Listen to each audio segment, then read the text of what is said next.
Majority Report with Sam Seder. The destiny of America is always safer in the hands of the people than in the conference rooms of any elite. Sam Seder. They are unanimous in their hate for me, and I welcome their hatred. We must guard against the acquisition of unwarranted influence, whether sought or unsought, by the military-industrial complex. The Majority Report with Sam Seder.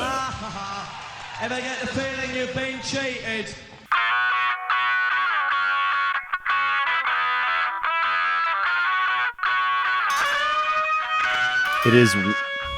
It's Wednesday, July 10th, 2019. I'm Michael Brooks, and on Michael Wednesday, this is the 5-time award-winning Majority Report.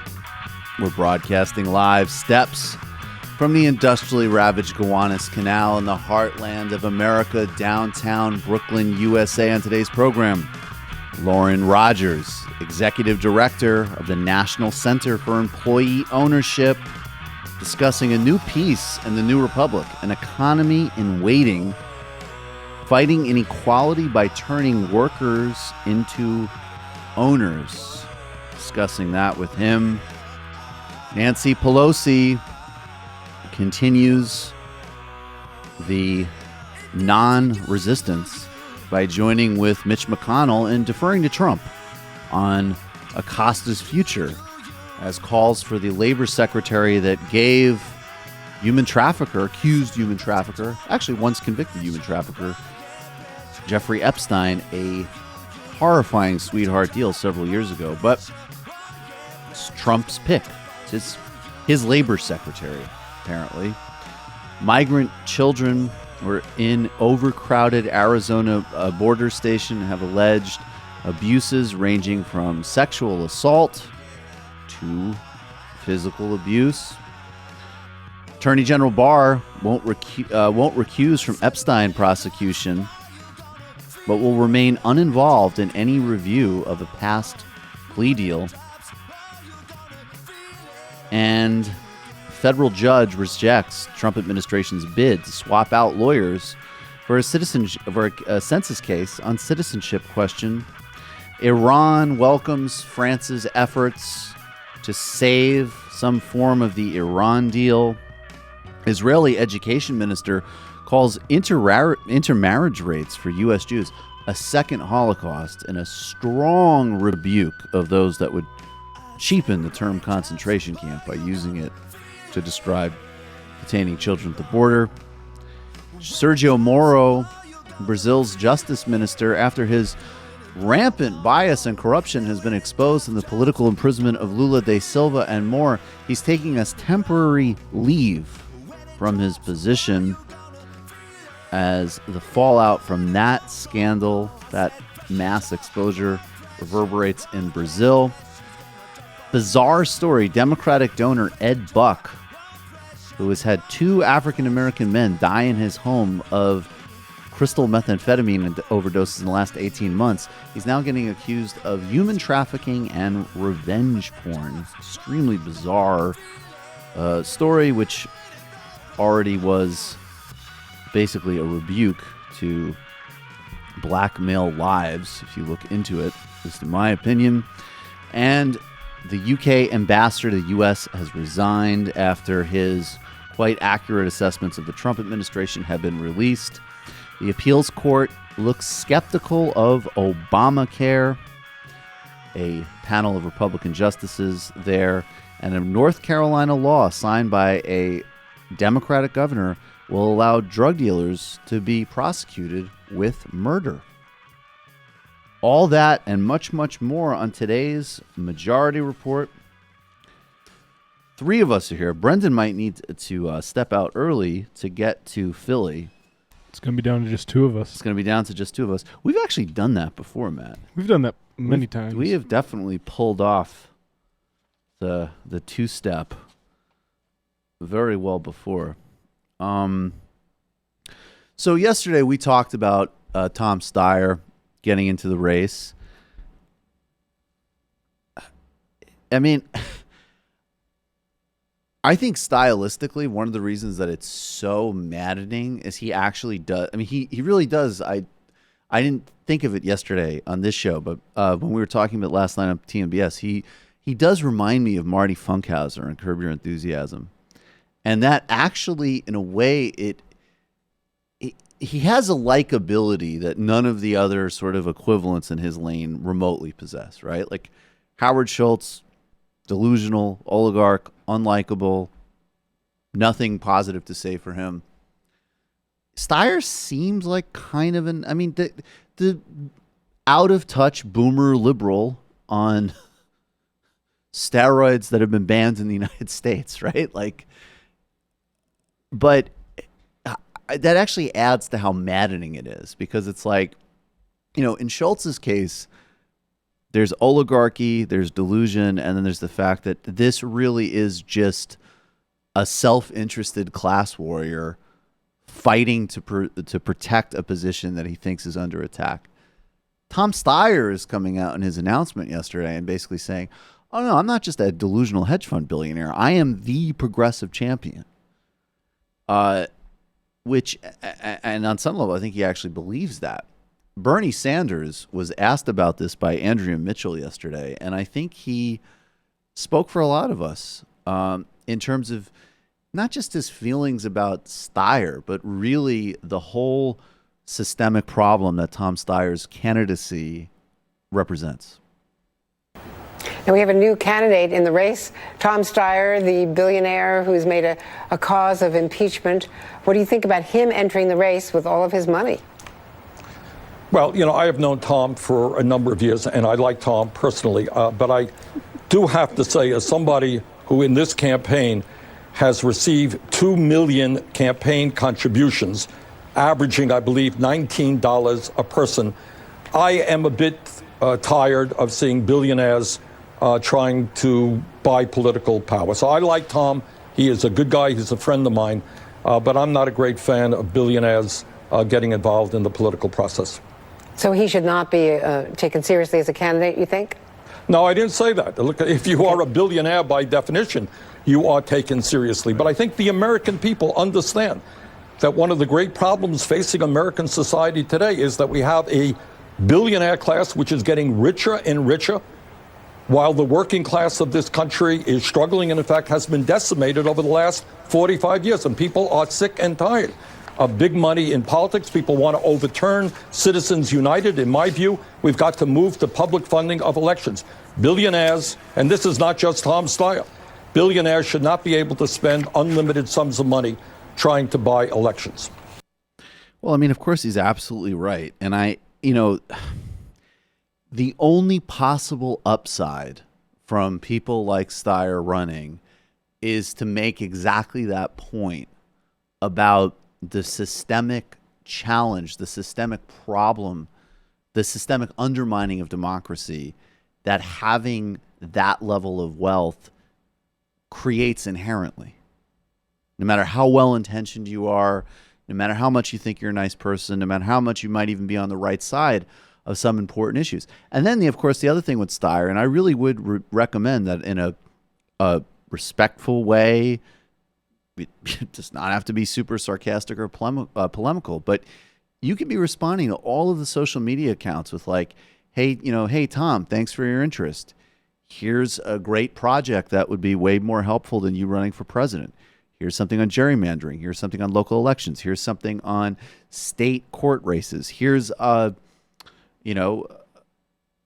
initiative on the environment. Here's any number. We said it yesterday. The literally millions of ways in which you could benefit this country and this world instead of just a delusional narcissistic exclusion. And the bigger point, right, is like, well, no, he's a billionaire, so he will be taken seriously. And, that's a systemic problem. Nobody's going to just say, who is the New Jersey State Public School Teacher of the Year? I don't know. Right? And nobody's saying we should find that person and they should run for president.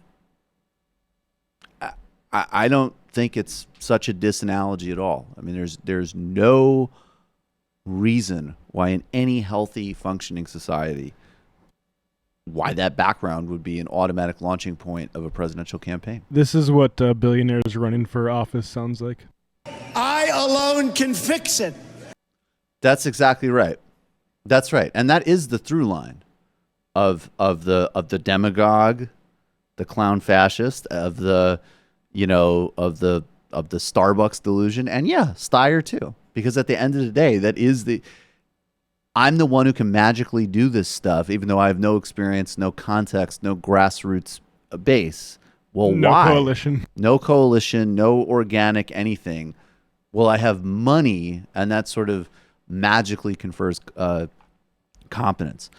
Now, we're going to play one more Bernie clip before we get to the interview, because this was actually another thing that was incredibly important yesterday. An announcement that Bernie Sanders and AOC are teaming up to introduce a climate emergency in Congress. Climate is, in fact, an emergency. There is a global ecological crisis. And this is the type of energy that's going to need to be harnessed in and outside of Congress to really make the aggressive interventions that are necessary. And, of course, this is some pretty good vintage. I don't know whether he's outside of D.C. or maybe he's in Burlington, but Bernie threw on the polo. It's a nice day. It's a nice day. Enjoying myself with my smoothie. No, that's not a smoothie. Chilling in Cedar Rapids. All right, let's check this out. This morning I introduced legislation in the Senate declaring that climate change is a national emergency. Similar legislation was introduced in the House by Representative Blumhauer and Alexandria Ocasio-Cortez. Anybody who does not appreciate that climate change is a not only national emergency, but a global emergency really does not understand what's going on. And what the scientific community has told us is that we have all of 12 years in order to transform our energy system away from fossil fuel to energy efficiency and sustainable energy, or there will be irreparable damage done to this planet. Our job right now is to have the courage to take on the fossil fuel industry, who make billions and billions of dollars every single year destroying our planet. To take them on and, in fact, to transform our energy system away from fossil fuel to energy efficiency and sustainable energy. This is a national emergency. The future of the planet is hanging on our decision about moving forward. Let's go forward together. Thank you.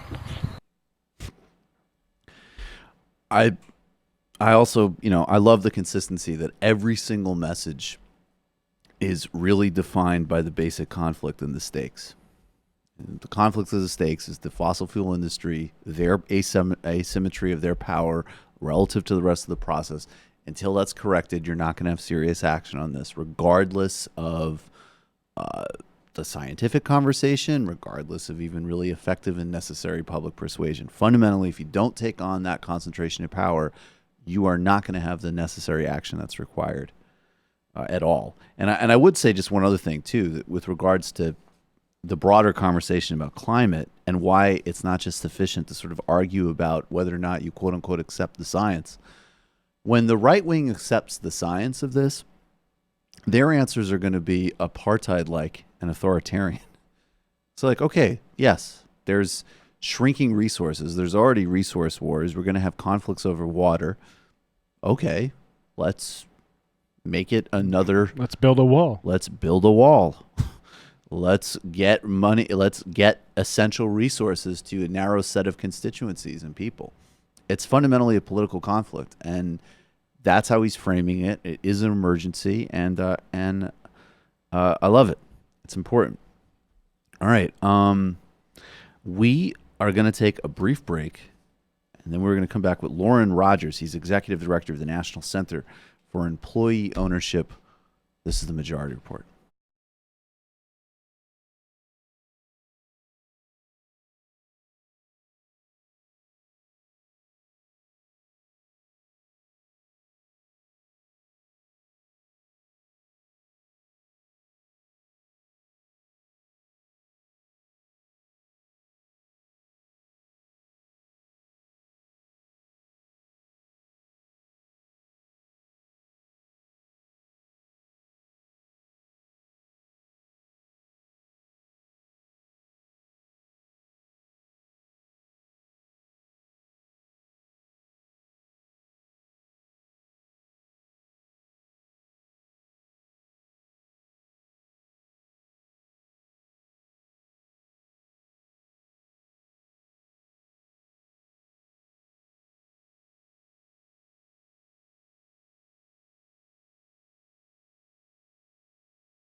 Back to the Majority Report. Michael Brooks here. Joining us now is Loren Rodgers, Executive Director of the National Center for Employee Ownership. Loren, thanks so much for being here. My pleasure, Michael. Happy to be with you. So, Loren, let's start really simple here. When we talk about employee ownership, what specifically are you talking about in the context of the work you do? Sure. There's a spectrum of employee ownership in the United States. Here, the sort of the core of the employee ownership world is something that sounds a little arcane. It's called an employee stock ownership plan, or an ESOP. It's a federal retirement plan for a quirky reason of history, and it's pretty big. It's got about 6,000 companies, privately owned companies, another 1,000 that are in publicly traded companies. Covers about 2.8 million people if you just look at privately held companies. And they've got about $130 billion in stock in their companies. These ESOPs, the employees own anywhere from 0.5% to 100% of the business. Right now, the most common percent is that the employees own the whole company through an ESOP. There are other forms of employee ownership. One is what people probably think of most often when they think of employee ownership is a worker cooperative. Right. And the United States has a long-standing history in worker co-ops. There are about 450 worker co-ops in the country. About 7,000 people work for them. And they're doing pretty well. They generate about $500 million in revenue every year. So they're doing great. And also the another example of worker co-op sort of at a scale would maybe be the Madrigal region in Spain as an example. Yeah, that's right. They are people call them the mecca of employee ownership. They're a huge 82,000 employee set of companies. They're a whole family of companies, and they're all democratically governed, owned by their workers. And they produce everything from dishwashers to running a retail outlet to high-end racing bicycles. They're all over. And so in the United States, what are some companies? You said, so there's close to, and I'm quoting now from an article by John Case, your colleague in the New Republic. It's that close to 7,000 U.S. businesses are partially or wholly owned by a trust known as Employee Stock Ownership Plan, or ESOP, which you just outlined. And some of these companies what are some examples of ones that are actually majority employee owned? As an example, could you talk a little bit about New Belgium Brewing and maybe also the W. L. Gore and Associates? Yeah, of course. Those are two fabulous companies. New Belgium Brewing makes fat tire beer. They've been doing this for an awful long time, and they've been one of the successful figureheads of our movement. They often speak at events. They're one of the companies that a lot of other companies emulate. And in fact, having New Belgium in the craft beer brewing business has led to, well, I shouldn't say led to, but they're part of the movement in the craft brewing world. So there are a whole lot of employee-owned craft brewers now. So we've got a whole bunch of them. Harpoon Brewing on the East Coast in the Boston area, a whole bunch of them. One thing that's interesting about New Belgium is that they're a really interesting combination of a very business-focused business. You know, they do open book management, so everybody at New Belgium understands the profit and loss statements. They're all engaged in making the business as successful as it can be. But they're also really thoughtful about kind of the high-touch, high-end, sort of human element of business. So they get everybody involved in the mission and the values and kind of the rituals of being an employee owner at New Belgium. You mentioned Gore-Tex. So W.L. Gore is the company that makes Gore-Tex, and they're one of the most creatively structured companies out there. They have self-organizing work groups. So if someone, W.L. Gore employee, has a great idea, she tries to recruit colleagues to join her in this project. And if she does, then it happens. And if she doesn't, it doesn't.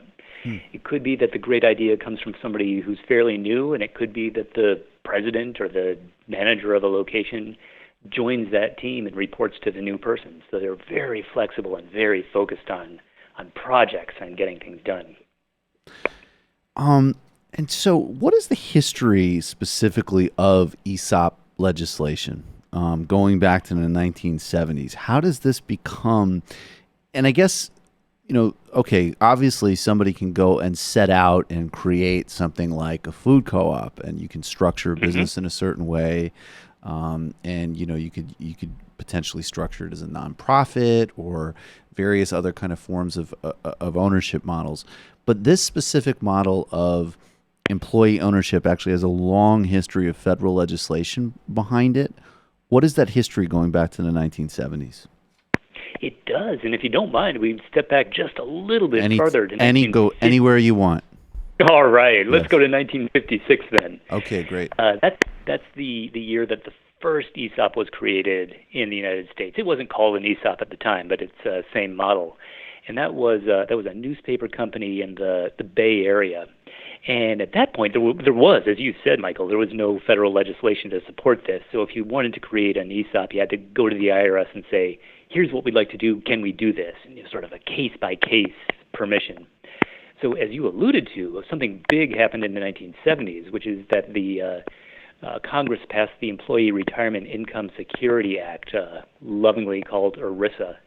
And that set up a framework where any company could meet some minimum requirements set up by the federal government.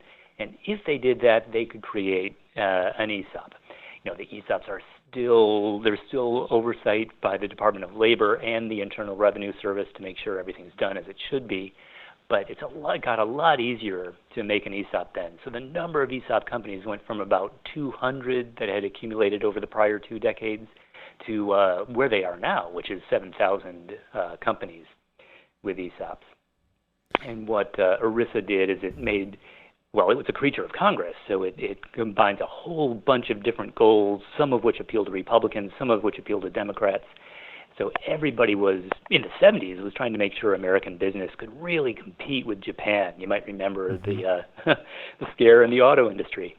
So the idea of employee ownership was partly to make American businesses more competitive.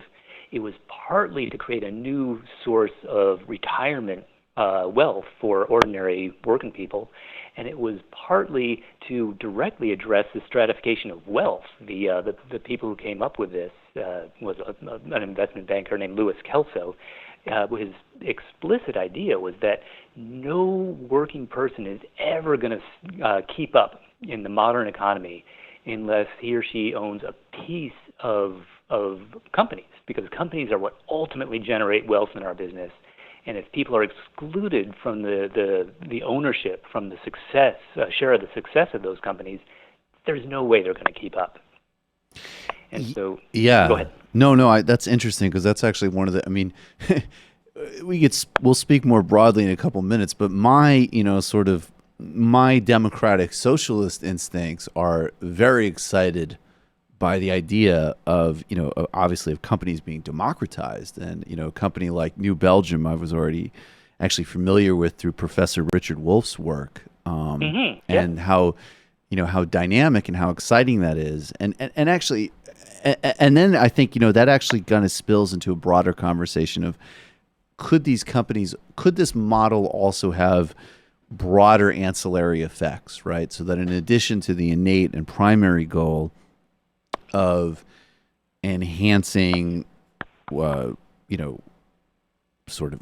earnings, retirement security, and so on, could this also have other effects on decision making in a company in terms of environmental goals or other social impacts?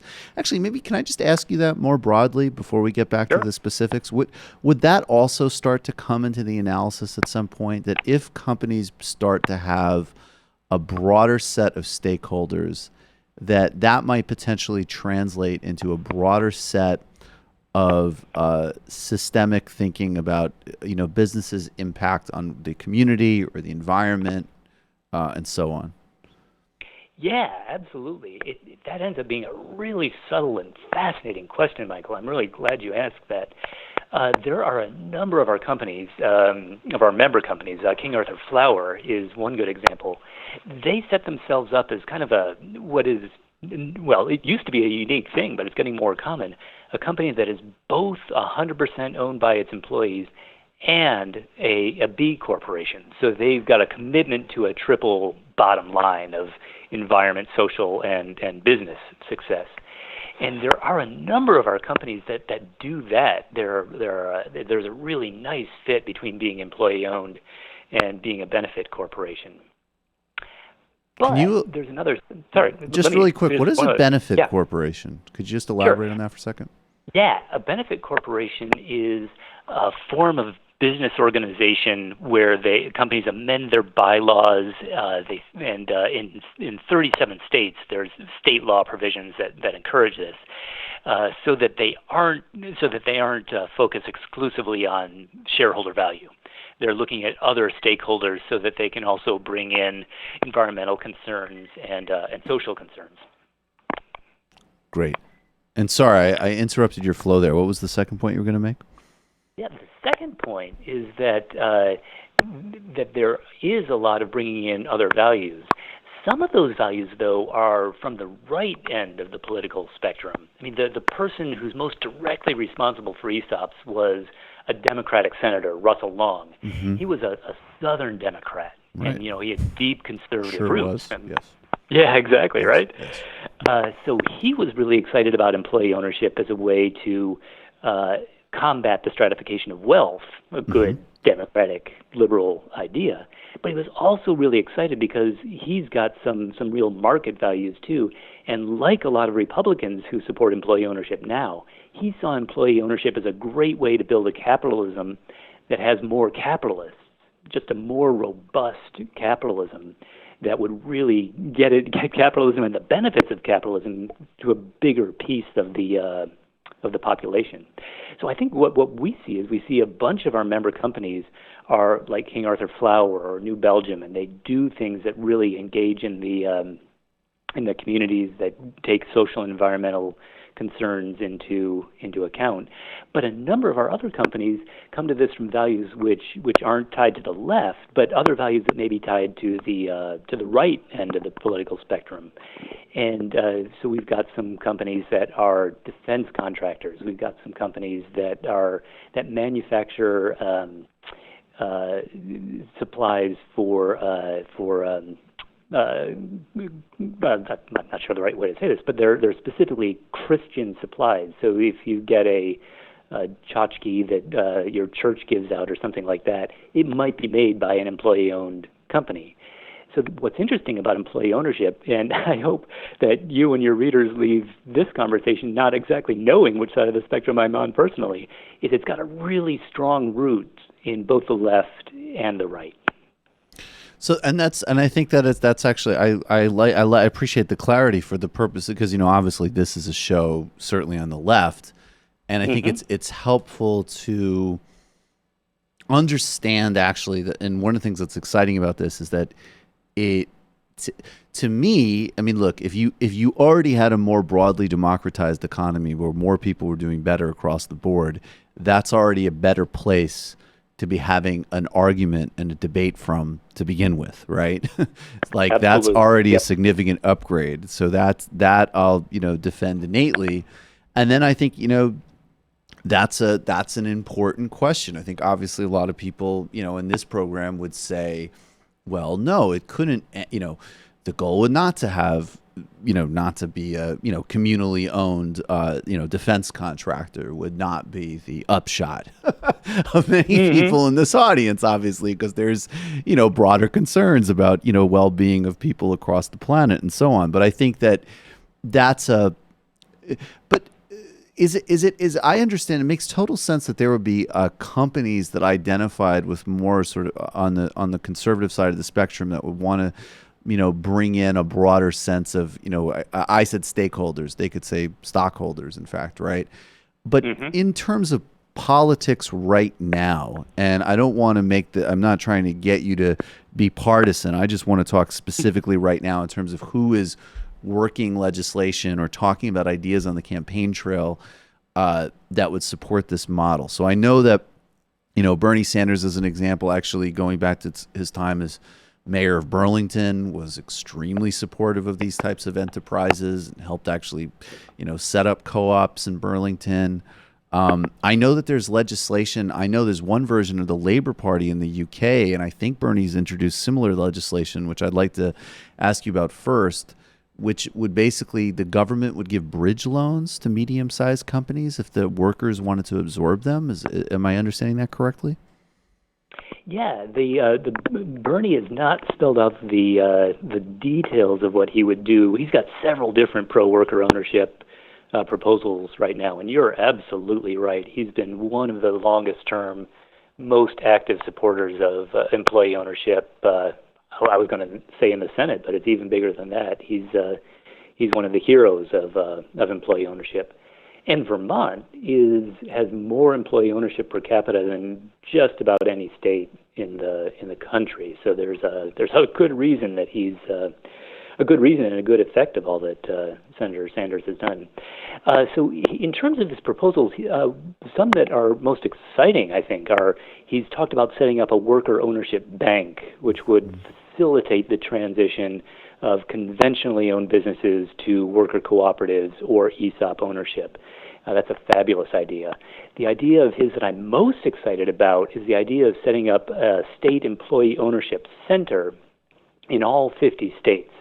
Because when I look at this field and I see what's holding back the creation of more employee ownership, it's mostly about marketing. Because if you think about it, the main time that a company becomes employee-owned is when somebody set up a business, they own it all themselves, they're getting close to retirement, they're trying to decide who's going to own their business after them.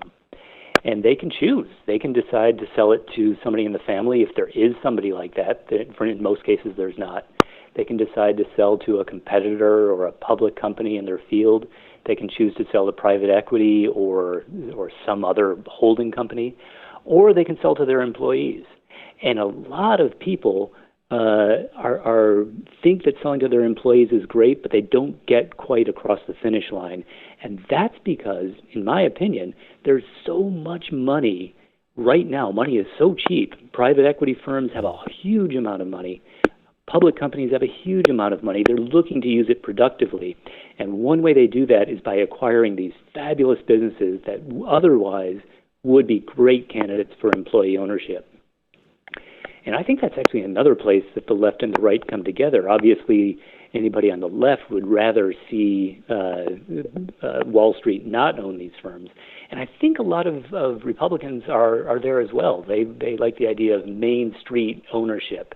So I think that's another place we can all come Would together. you say in term, and I would include, by the way, a lot of Democrats here, frankly, who take money from financial services. When you're talking about, point, yeah.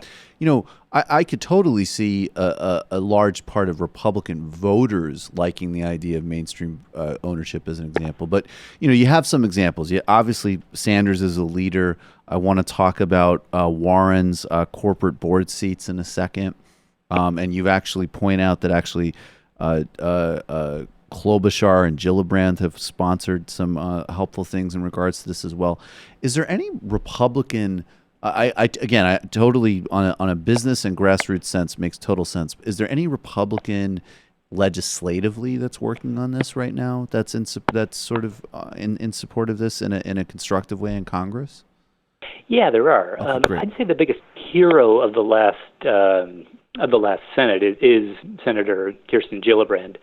She was the moving force behind creating the first major legislative success around employee ownership in a decade, the Main Street Employee Ownership Act. What did that do?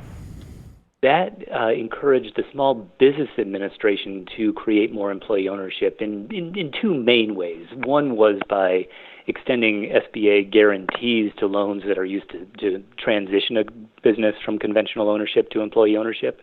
And the second is by starting to use the whole outreach apparatus of the SBA, and they've got a lot of them, to spread information about employee ownership so that business owners learn about it as an option. I see it as a great new source of information that's pushing the other way than all the marketing done by private equity firms. So that is Senator Gillibrand is the person who should get the credit for that. But she did bring on a Republican co-sponsor who was very eloquent and very engaged in the process. That's Jim Risch of Idaho. And at our last conference, we had our conference in Pittsburgh, and we had about 1,900 people. So both Senator Gillibrand and Senator Risch gave video welcomes to our attendees there.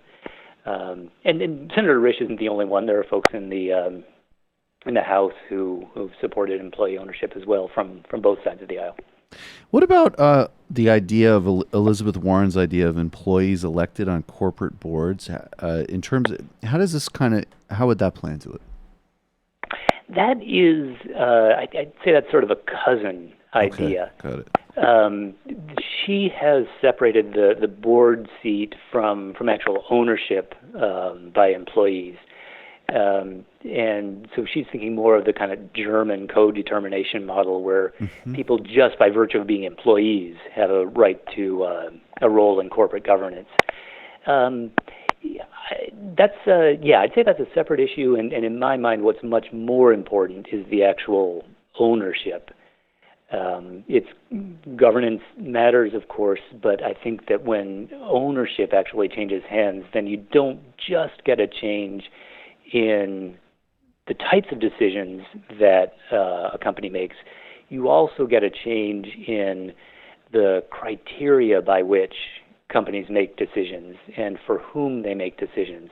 So in my mind, having a minority of the board be appointed by the employees is far less important than having ownership by employees, because ownership by employees is a system change. It rewires the decision-making process inside a company. So I want to get to, in a couple of minutes or in a minute, you'll talk about how, candidates should run with this, which is also, I think, part of the John Case's article that we're kind of referencing here. But let's talk, could you explain the United, I didn't know about this, the United collapse. And sure. How did this ESOP, how did that get tied into United collapse? And how did that potentially, and obviously you would say incorrectly, sort of cloud people's perception of this? Yeah, United Airlines is one of the spectacular failures of employee ownership, unfortunately. And interestingly, I think the best way to look at that is an airplane analogy, which is that journalists cover it when a plane crashes, but they don't cover all the safe landings. And most ESOP stories are kind of not that interesting stories of companies people haven't heard of, just doing well. Right. United Airlines, what went wrong was partly a result of timing. They put their ESOP in place in 1994, and it was a result of, it was the initiative of the pilots union. And they worked really hard. It was the second time they had tried to create an employee ownership plan at United. This time they succeeded partly because they recruited the machinists union and the non-union employees to join them in creating the ESOP. And they ended up, collectively, those three employee groups ended up with 55% of the shares of United. And the other 45% of the shares were still traded on the New York Stock Exchange. And there were a couple problems with it that doomed it, maybe not from the beginning, but there were a couple problems. One is that the flight attendants union never bought on. There's a really intricate soap opera union politics story behind it, but the flight attendants are the face of the company to most United customers, and having them not involved was pretty crucial as a mistake. Right. There was also a really quirky way the United ESOP was designed, which is that it was sort of built with a self-destruct button. It lasted 10 years, and then it was designed to start fading away. Most ESOPs, when we do surveys, 83% of our members say they intend to be permanently employee-owned. But that wasn't the case at United because of the way they set it up, because of the intricate finances behind the transaction. And then the biggest problem with United was 9/11. Those planes crashing into the World Trade Centers caused several airlines to go bankrupt. It didn't matter how well the airlines were run. But, United was the one employee-owned airline that went bankrupt, and people point to that sometimes as a failure of employee ownership. But there are plenty of airlines that were investor-owned that went bankrupt, and people don't indict investor ownership. So I think there's a double standard going on there.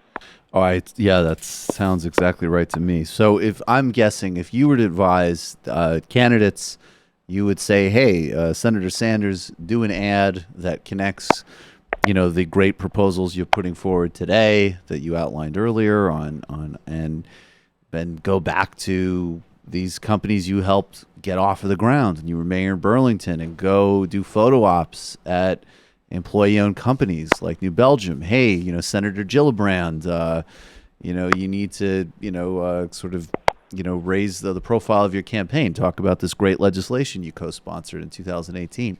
Do you think that this can be used to center? And I would add, particularly in light of, Donald Trump making a whole lot of kind of noise about America, this and that. Do you think that this is a pretty potent message for candidates to put forward? Michael, I'm a little biased, but I absolutely think so. Yes, I do. I think what you just described, those photo ops, doing it that way, that sounds like I find that a really compelling approach to talking about economic transformation. I like that a lot.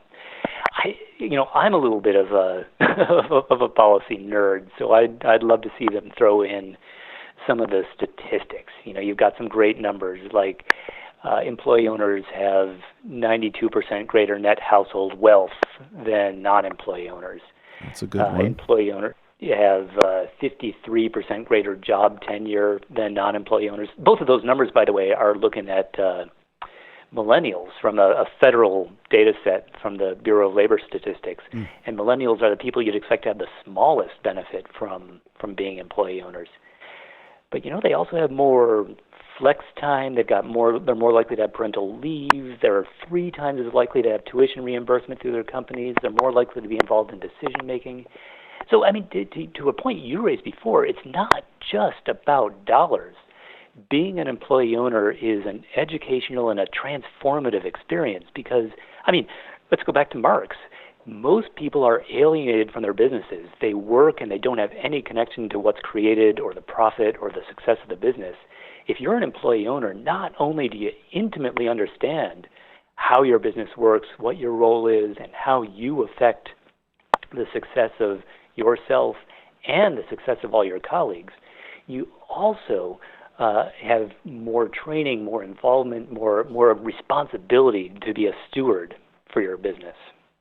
Well, let me just say, Loren, you are a very good salesperson because obviously Marx and alienation is exactly the way to brand this to somebody like me in this audience. But it's funny because, first of all, seriously, yes. In fact, I absolutely think a conversation about, you could talk about, well, you certainly should talk about Marx and alienation, but you could also talk about, in fact, connecting these issues to a much broader set of crises and questions that people have right now about powerlessness, about a sense of lack of meaning, about not only the objective crises of wealth concentration and inequality and, the economy working for such a narrower and narrower set of the population, which is a huge crisis in real and material terms. But I think you're absolutely right, too. There's also just this huge sense of so much elimination of human capacity in so many regards. And when you empower people like this kind of across the board, it allows people to be much more of who they are. And that means expressing a lot more capacity and talent, and then also having more actual power. So therefore they have, more resources and better lives. And, that I like that synthesis you're putting together there. Thank you. And when people come to our conferences, we have CEOs come to our conferences, but we have a lot of non-management people come to our conferences, and what they say really fits. I'd say exactly what you just said, Michael. It's people feel that they've been able to take more, forgive the phrase, but more ownership over their own lives because of what they've learned by being an employee owner. Well, that's great. Loren Rodgers, Executive Director of the National Center for Employee Leadership. The piece that we're referencing was in the New Republic, An Economy in Waiting, Fighting Inequality by Turning Workers into Owners by John Case. I'll also mention, please, We're actually going to play some Richard Wolff in the second half of the show, but look up Mondragon as an example, and definitely read the article and check out all of the work that Loren is doing with his team at the National Center for Employee Ownership. Loren Rodgers, thanks so much for doing this. Thank you, Michael. Appreciate it.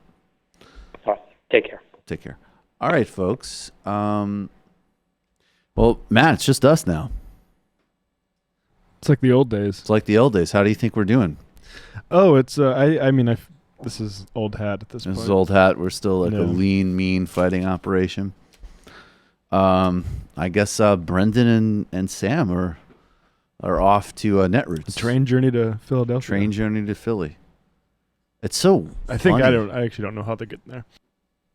But what's so funny? Taking an Uber.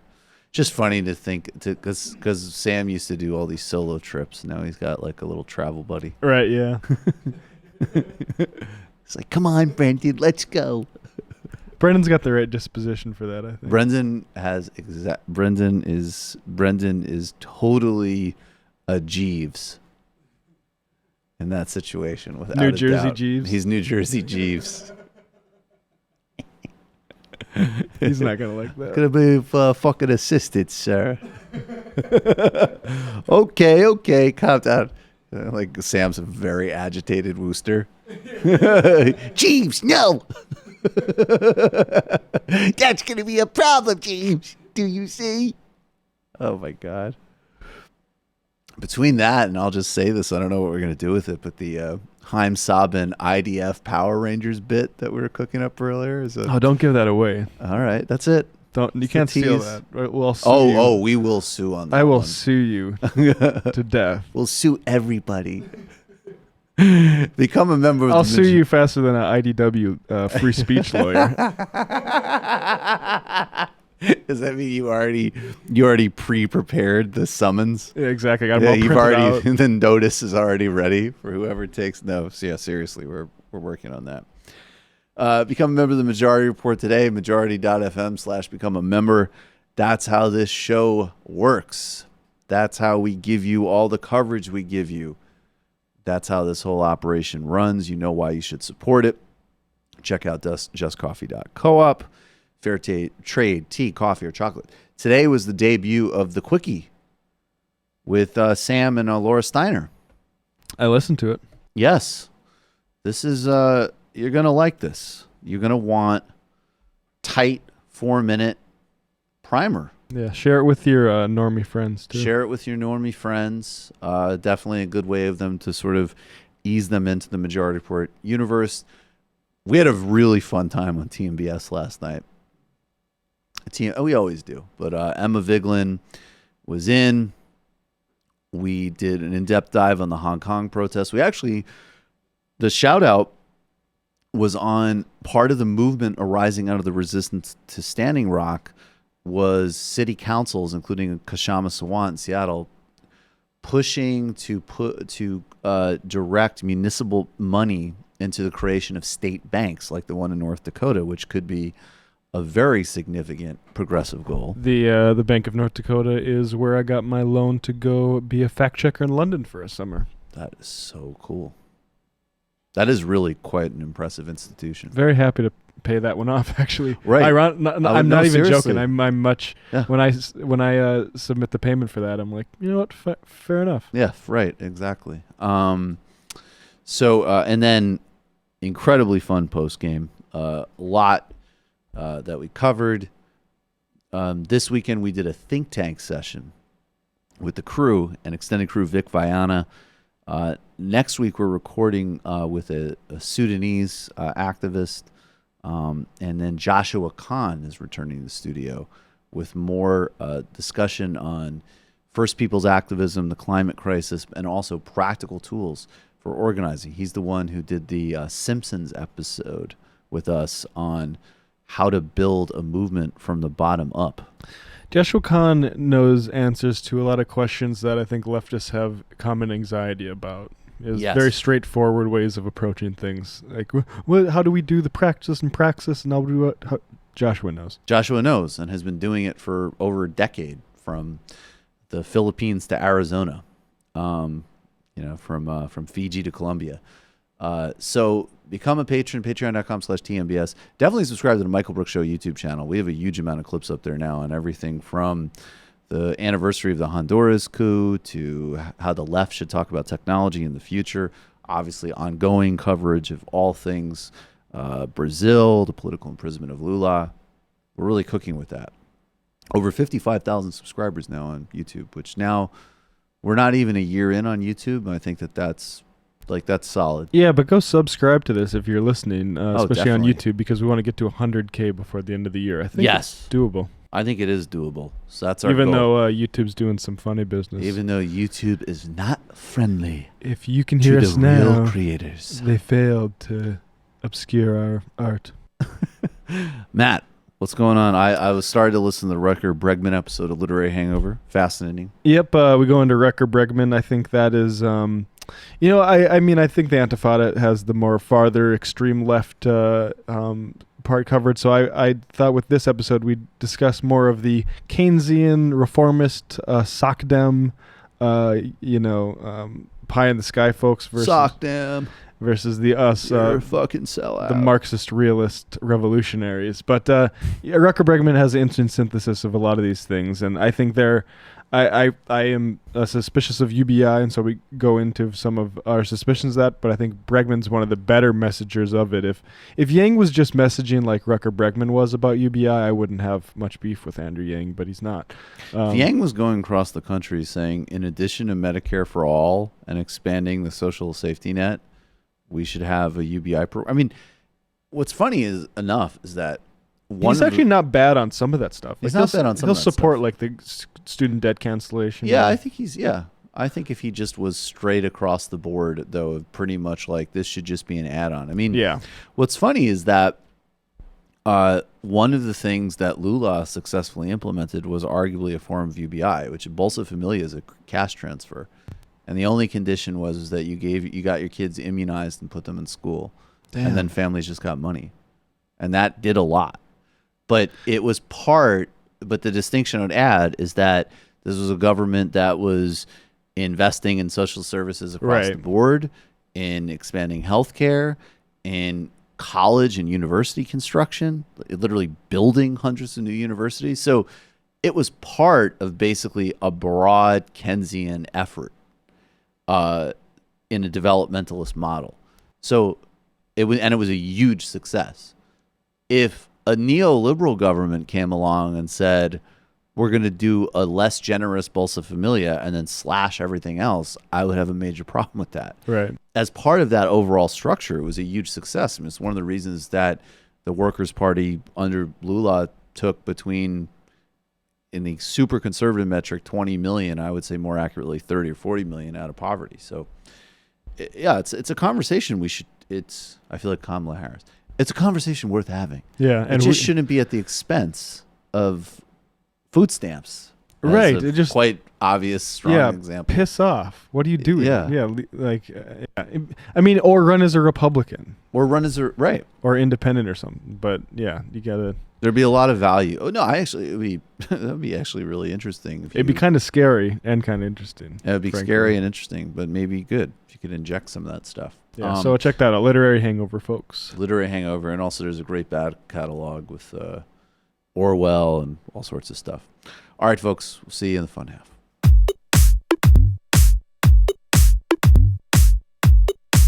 Left is best. Jamie and I may have a disagreement. Yeah, you can't just say whatever you want about people just because you're rich. I have an absolute right to mock them on YouTube. He's up there buggy whipping like he's the boss. I am not your employer. You know, I'm tired of the negativity. I'm sorry, I didn't mean to upset you. You're nervous? You're a little bit upset? You're riled up? Yeah, maybe you should rethink your defense of that, you fucking idiots. We're just going to get rid of you. All right. But dude, you want to smoke this joint? Yes. Do you feel like you are a dinosaur? Some good shit. Exactly. I'm happy now. It's a win-win. It's a win-win-win. Oh, hell yeah. Now listen to me. 2, 3, 4, 5 times. 847-906-501457. 2, 38, 56, 27, 1/2, 5 eighths, 3.9 billion. Wow. He's the ultimate math nerd. Don't you see? Why don't you get a real job instead of spewing vitriol and hatred, you left-wing Limbaugh? Everybody's taking their dumb juice today. Come on, Sammy. Dance, dance, dance.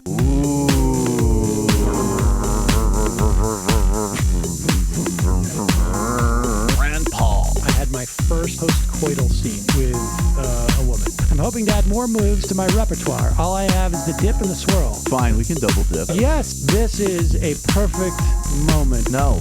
Wait, what? You make under $1 million a year. You're scum. You're nothing. Excuse me?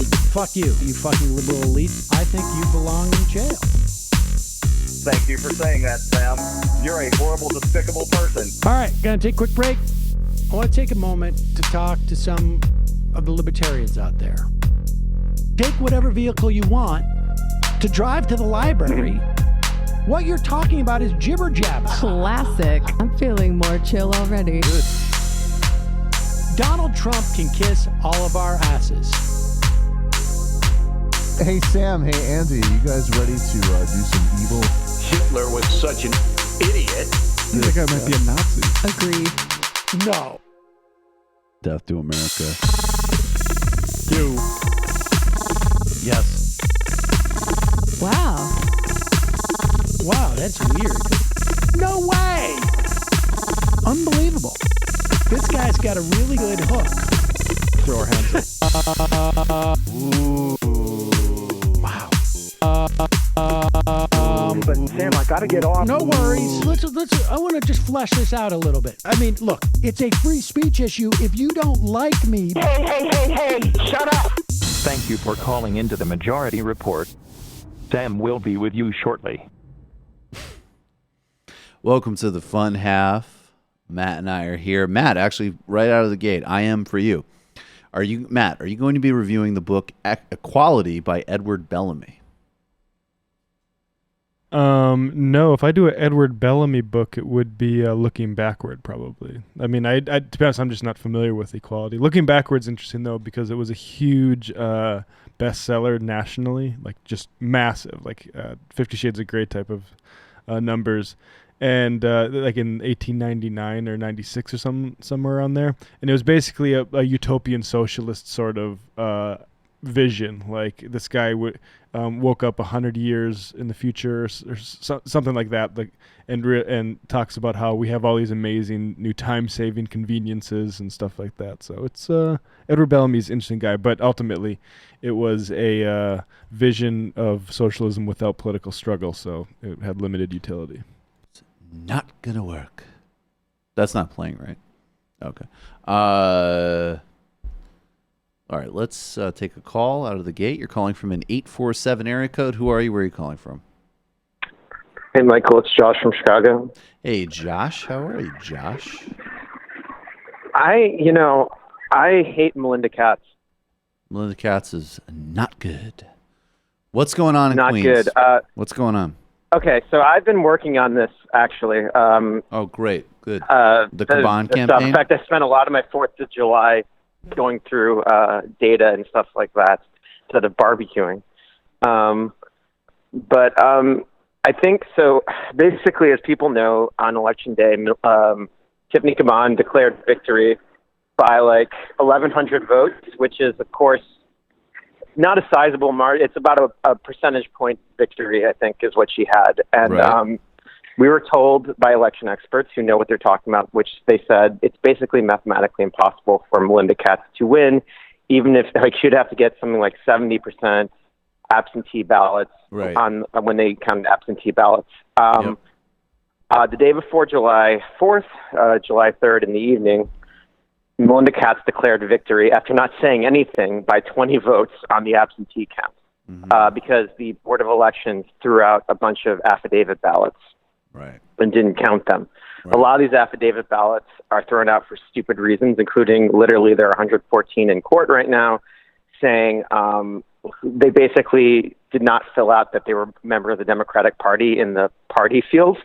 And actually there is a bill right now that should be on Andrew Cuomo's desk, which would actually force those affidavits to be counted.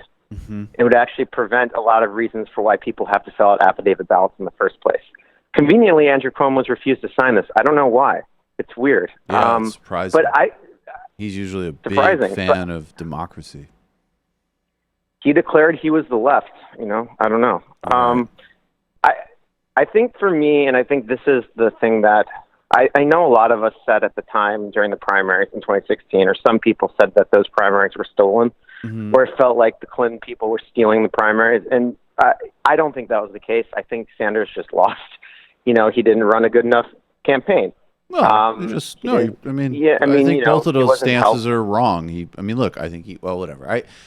This is a stolen election. This is what a stolen election looks like, and these people are trying to steal an election because this is a bigger deal than AOC winning, and this is a bigger deal than even someone like Julia winning because of the implications that this has, and also the fact that this is a borough-wide election. No, I think that's... look, there's no question. And by the way, I'll just say, maybe I shouldn't open this up, but I think, look, the big picture is that, yes, Hillary Clinton won more votes than Bernie Sanders. And I think there were some areas that, if I recall, there was some ridiculous stuff that was, look, there were places that it literally was the rules, right? But there were some caucuses that Bernie won, but Hillary ended up getting more delegates from. That's clearly a problem, right? I wouldn't be shocked that if Sanders Clinton was a 50-50 race and it came down to some vote counting in Queens, I would, this is exactly the type of thing that I would be looking for in terms of tipping the election in an illegitimate way. So, yeah, that's what they're doing. It's a machine. And I think this is a good point of not getting into, yes, it's stolen. If this is more analogous to the way 2000 was stolen in Florida. That's what they're doing. They are getting ballots that should be counted to be thrown out on the most spurious of technicalities to basically drag their preferred candidate across the finish line. Yeah, that's totally illegitimate. It's democratically illegitimate. So even if it crosses, whatever boxes because Cuomo hasn't signed this law, it's fundamentally an illegitimate election. In the same, by the way, it's a different circumstance, but that was what was great with Stacey Abrams in Georgia. I acknowledge that I'm not going to be governor, but I'm not going to congratulate the guy whose whole win is based on voter suppression. Yeah. No. So what are the state of things now, though? Is this still in play? Yeah, I think she's going to win. I think Kavanagh's going to win because right now there's about 114 ballots in court. The court date was supposed to be yesterday, but it's been pushed back till after the manual recount. Okay. So I think there's two scenarios here that are working in our favor. One, the fact that I think actually, it's funny enough, the judge is actually a Republican judge. They moved it from the Queens Supreme Court to the Brooklyn Supreme Court. Mm-hmm. And actually, that's probably better for us than if it was part of the Queens Democratic machine. Right. One of the judges. Definitely. So I think these votes are going to get counted because these people, I spoke to one yesterday. I'm not going to go into any details, but this person was a registered Democrat. And the other thing that I think is working in our favor as well is, if people remember, and I don't know how many votes Bill Nelson gained or lost in the manual recount, but that really didn't matter because it was still it wasn't close enough to really be affected by a manual recount. Right. This is now 16 votes because we gained about 4 votes when they did open up 6 affidavit ballots and found 5 for Caban. Yep. I think it's also very likely that this will get flipped back to Caban on a manual recount, or it's going to become even closer. I would advise people not to pay attention to Sean King on this because he's been tweeting some pretty erroneous facts. People don't know what an affidavit ballot has been cast for until they open it up. Okay. And a lot of affidavit ballots are just never open. Okay. I would follow Christina Chung, who's done a really good job of reporting, very thorough. And it actually, you don't have to be biased to show how ridiculous this process is. And her just fact of the matter reporting on this shows is almost the perfect I don't want to say satire, but it's the perfect critique of these people because it shows just how stupid these people are. All right. Well, Josh. How ridiculous. Yeah. So that's one scenario. And then was there a second scenario? Well, the worst scenario would be if Melinda Katz, I think this is going to keep getting dragged out for a while. Right. It's very possible winner isn't even declared in July.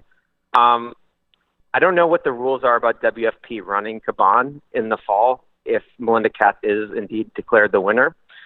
But I mean, if WFP could run her, I think there would be. I mean, I'm not. I think there's no doubt that if they actually hustle this for her, that there needs to be, whether it's independent or whatever else, we would need to figure out a way for Caban to run in the fall. WFP maybe. I'm a little wary of them in some ways, but if they do it, that would be great.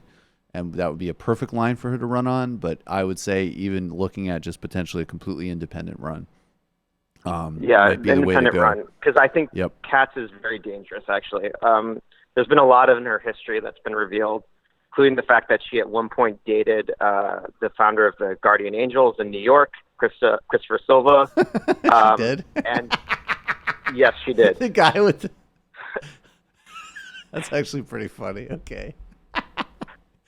Curtis Lewa. It's hilarious. Curtis It's Lewa scary over if you're here. All right, man. So she's kind of like a Sopranos character. All right.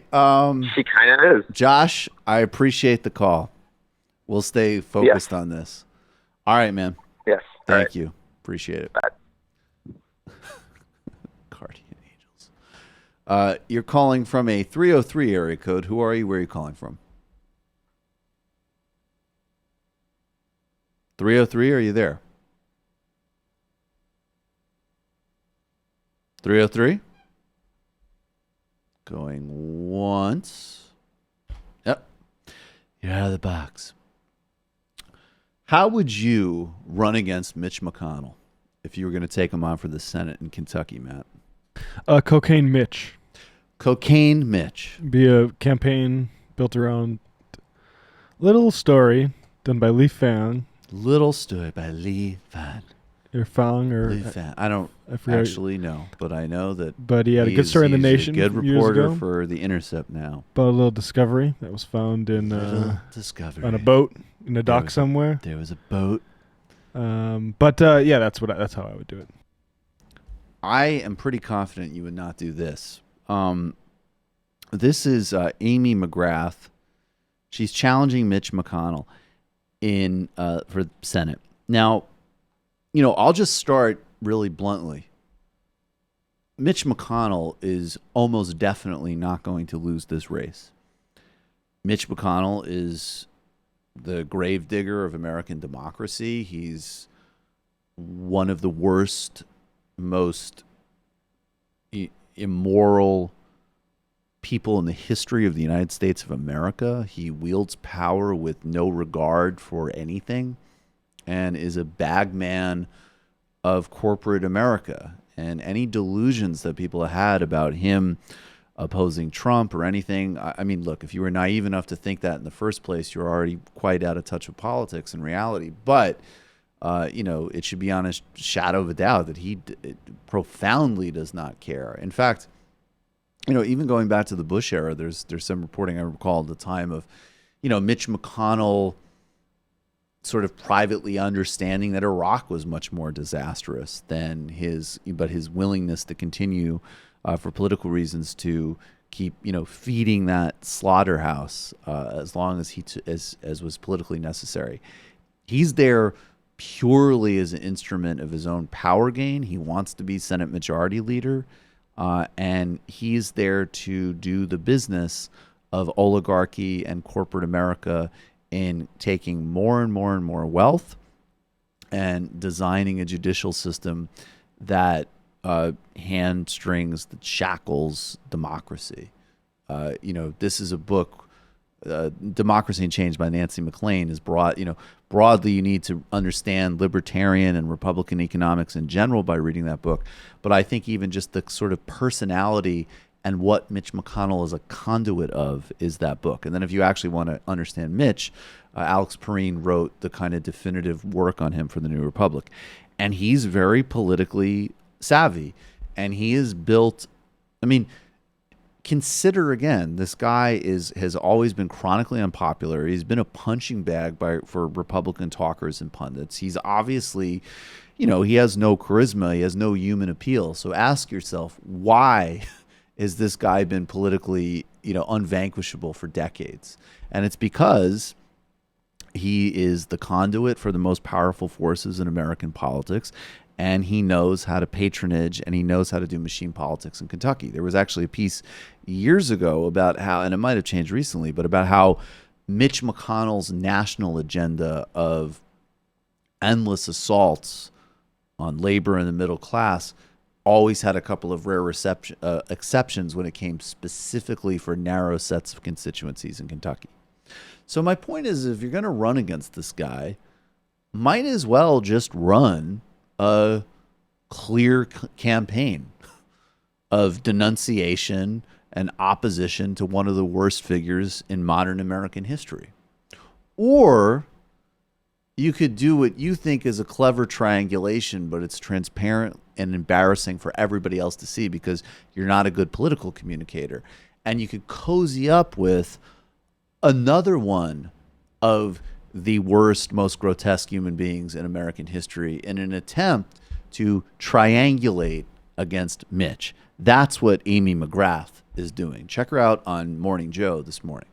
There have been many people over the years who come at Mitch McConnell, who believe he or she were the candidate that were going to finally take him out politically, and he has persevered. He's been a resilient political candidate and a politician in Washington through the years. Why do you believe this time is different? Well, and you're absolutely right to say he's very formidable, and he's been around 34 years. I think this is different. It's a different race because Kentucky voted overwhelmingly for Donald Trump. Yeah. And you can say Kentucky is a very red state, but it's a very pro-Trump state. And if you think about why Kentuckians voted for Trump, they wanted to drain the swamp, and Trump said that he was going to do that. Trump promised to bring back jobs. He promised to lower drug prices for so many Kentuckians. And that is very important. And you know what? Who stops them along the way? Who stops the president from doing these things? Well, Mitch McConnell. And I think that that's really important, and that's going to be, my message, that the things that Kentuckians voted for Trump for are not being done. He's not able to get it done because of Senator McConnell. This is like, I don't know, I don't think he does campaigns anymore, but this is like the most insipid, just you too clever by half Mark Penn bullshit that I've seen in recent memory. And this is, of course, still a party that's being led by, the endlessly, just totally empty and vacuous Chuck Schumer and Nancy Pelosi. But I mean, the obviousness of how this is not going to work is obvious to what else can you say? Okay. The only people that you're going to motivate to go to the polls that are actually Democrats in Kentucky obviously loathe Donald Trump. They loathe his misogyny. They loathe him because he's a grotesque thing. They're going to be totally put off by their candidate actively praising Trump. She's not even doing the real red state play, which is the Ojeda play, which is like, hey, man, I believed his scam, and now I don't. She's literally saying, no, this guy's really trying, but Mitch McConnell's holding him up because she thinks that as a woman Democrat that she's going to bank shot to the audience in Kentucky that would be interested in that message, which are like, InfoWars listeners and, other, extremist crackpots who have a cult relationship with Donald Trump. It's stupid. It's vacuous. It's embarrassing to watch. And, look, I hope that she beats Mitch McConnell, but it will be the thumping that she will get is quite richly deserved if she's going to campaign that way. Heidi Heitkamp tried what she's basically attempting in North Dakota to keep her seat, the seat that she had already had. Right. And she lost to a MAGA idiot. Like, it doesn't work. Yeah. I mean, honestly, it's just Claire McCaskill. also lost. Now, of course, MSNBC thinks it's actually not only is that interesting to listen to, but she should be a paid contributor to, say, Barack Hussein Obama. But for normal people, both Democratic and Republican, Republicans are not going to fall for this scam, and normal Democrats are going to be disgusted. It's almost just about what kind of propaganda are you going to give to your base with these candidates? Because you're probably not going to beat McConnell even if you run a great DSA plus campaign, right? No. But you might as well run that and Absolutely. draw the distinction between Mitch McConnell and what your party stands for, instead of this like confusing bullshit that is attempting to play to the local crowd. But I mean, we'll see how well that works. She'll lose worse than Grimes, who I'm already sure Grimes ran a better race. And I mean, that's exactly it. And basically what you're doing there is you're saying, I'm such a careerist that I'm going to run this complete nonsense because some consultant, I don't know, has maybe convinced me there's like a 2% chance of pulling this off. I mean, and frankly, the same 1 or 2% chance of pulling this off, which are going to be predicated on, totally unforeseen, unpredictable events. What would need to happen to put that race in play? You might as well run a DSA plus campaign, because neither of those things are going to make any difference. It's just embarrassing. James Darwin. Michael, tell Matt, you can tell Matt to review Caesar's Column by Donnelly. Okay. MR Fan, excellent interview. I'm supporting workers-owned businesses. I really like your knowledge on Brazil, Mike. Also reading The Death of Democracy by Benjamin Carter Hett. Really good book about the Weimar Republic. That sounds terrifying and necessary.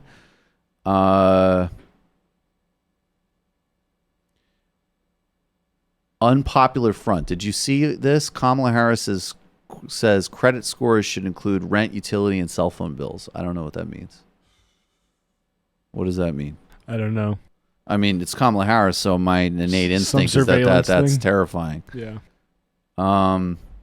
Legislation to reform how credit scores are created has received bipartisan support. Well, that's another red flag. She called for amending. I don't know. I would have to follow up on this. To me, though, like that's another area for.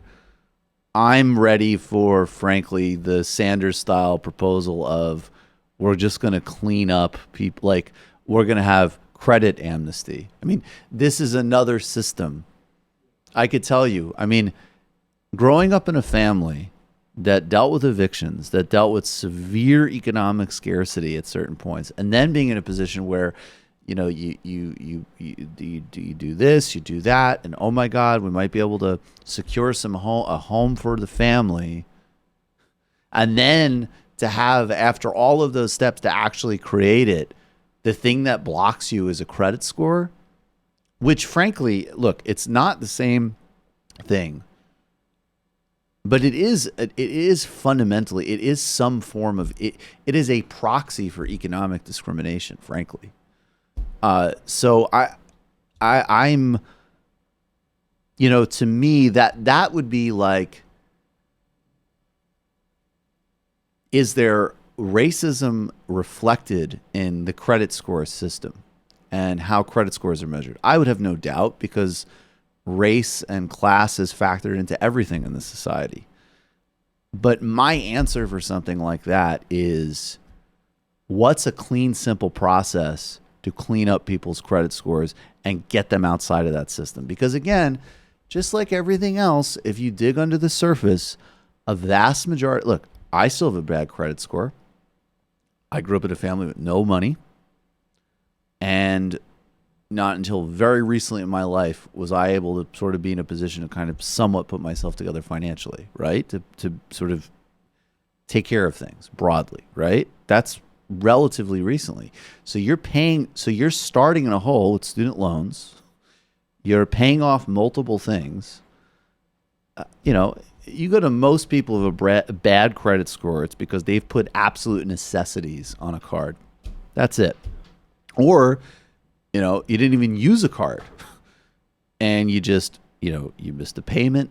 Then there's a whole credit score system where companies are advertising as paid services, things that you actually should be able to just publicly access without any problem.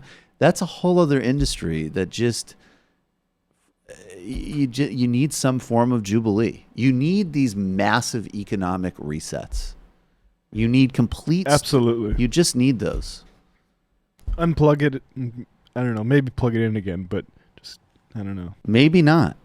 I don't know. But there's so many areas where it's like the nice, decent little reform of 15 years ago, which was insufficient then, incidentally, is just ludicrous today. Well, I mean, this is the point I always make about libertarians is like the longer you allow sort of economic concentrations and a lack of concentrations, to persist in history, the more that history actually matters, right? And that connects, by the way, as a theoretical model.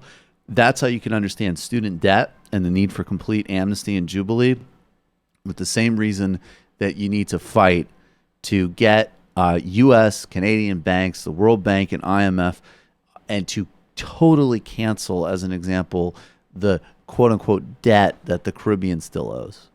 Migo, historically, you look at the hole that Haiti's in. I always use this as an example, but it is literally true that Haiti, that was founded as an independent republic from a successful slave revolt, this should be a heroic country for everybody in the world. That was C.L.R. James's argument in Black Jacobins, right? Was that this is the fulfillment. This is the ultimate arc of the French Revolution. After the revolution, I think it was a couple decades later, the French essentially threatened to reinvade if Haiti didn't pay them off for liberating themselves from being slaves. And that still rolls over to today, where Haiti is in a sort of second colonized status. I mean, look, you need debt relief and jubilee, and it looks to me now like you have the answer for credit cards up in front of us, which is Ryan Cooper nationalized the credit bureaus. Absolutely.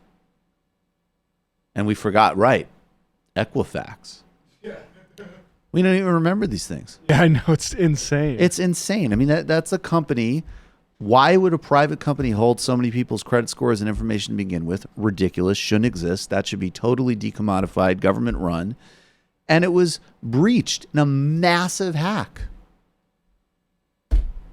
No accountability. So, look, there's a whole bunch of these things that it's funny because they're very inviting for technocrats, but right now the answers are not technocratic. Maybe the rebuild is when we have technocratic procedures, but right now, just wipe it out. You have a bad credit score, how about you fill out this little form? We fix it. How about you don't fill out any form? How about we fix it? You have a credit, you have student debt, gone. No more bullshit. Kentucky Fried Comrade. Hey, Michael, I wanted to shout out the struggle for Assembly Bill 5 in California. The bill is to help secure workers' rights for independent contractors in California. Uber and Lyft are working behind the scenes to get a special carve-outs that keep their drivers from having a minimum wage or benefits. Please call your local California state representative and to tell them to support workers' rights for all independent workers. All right, this is really important. I'll take away the takeaways. If you are in California, you must call your assembly person and tell them to vote for a clean Assembly Bill 5. No single exception.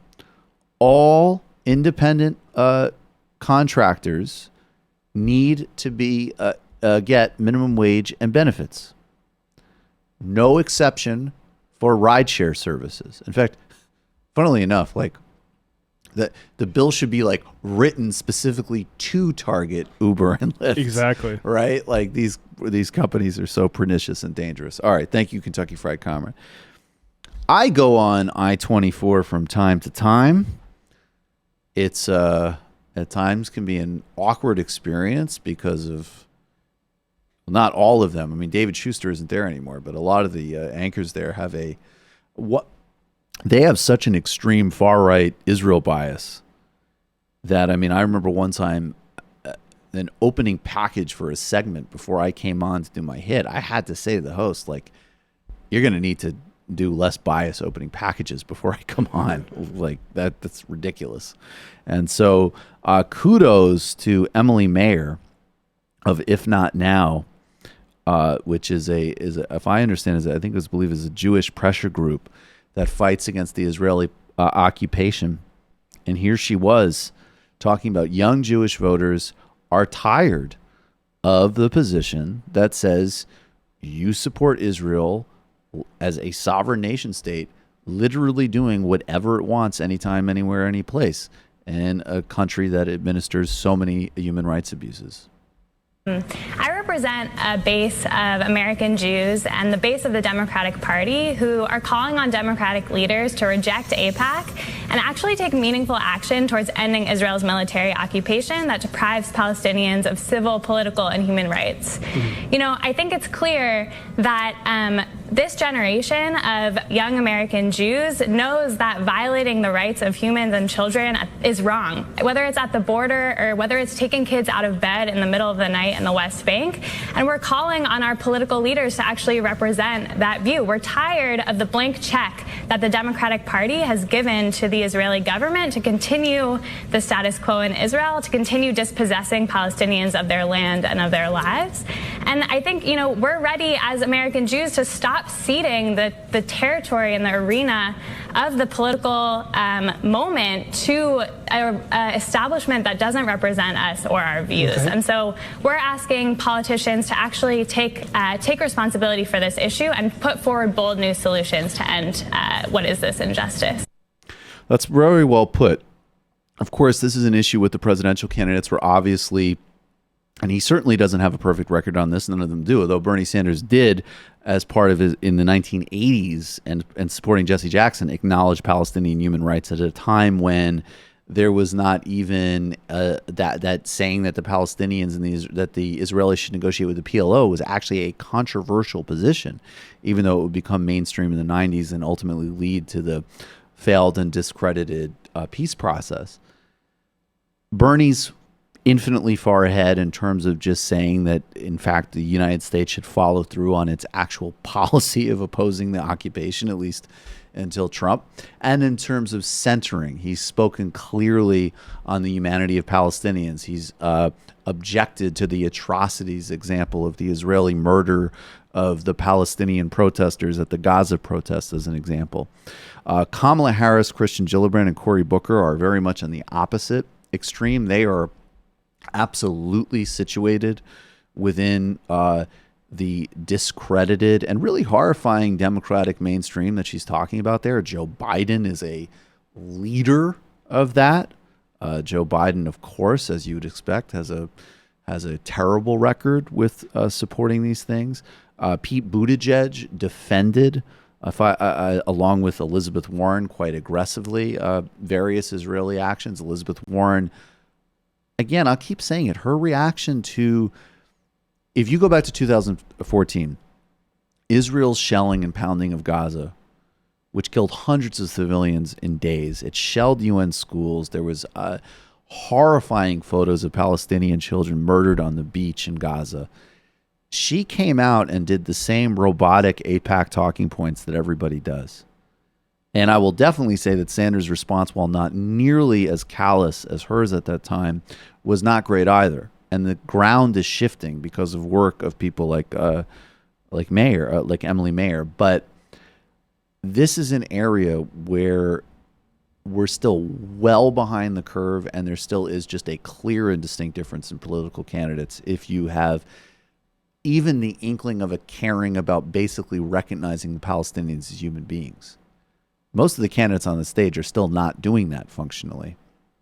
And, you know, it's an incredible double-edged sword, because how you can, on one hand, be a party that is supposed to represent the broadening recognition of a truly full democracy for all, and then conversely support an apartheid state. And the only way to do it is actually through the appeals of the most crass, reductive identity politics. which has always been a major problem in discourse around Israel. And all too many, frankly, almost all Democrats have embraced, even at times when, the most horrific atrocities are being committed by Israel. And there's also a model. I'd look up Jeff Halper, who runs a group, is part of a group called Israelis Against Home Demolitions. And another way of understanding Israel and understanding the occupation is that Israel is the sort of front line of a broad sort of north-south divide, that whether you're talking about policing in Ferguson, whether you're talking about counterinsurgency in Afghanistan, that a lot of Israeli models of repression and counterinsurgency, and there's a big reason why Israel is huge in exporting weapons and exporting security training. If you go back to the 80s, Israel was part of, at least Israeli contractors are part of the Reagan-era policies of training death squads in Latin America. There's a way in which, according to Halper's argument, the Israeli model is the stand-in for the broader securitization of East-West policy generally. And the occupation is the kind of center and staging ground of how that policy unfolds. And I think that that's largely true, and a very important way of understanding that dynamic.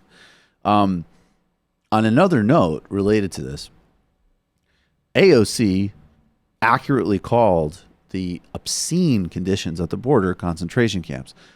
I did a whole segment a couple weeks ago where, in response to Chuck Todd having a tizzy fit about it, we went and we read, hopefully if Chuck was watching, the Merriam-Webster dictionary definition of concentration camp, which absolutely describes the detaining of refugees at the border.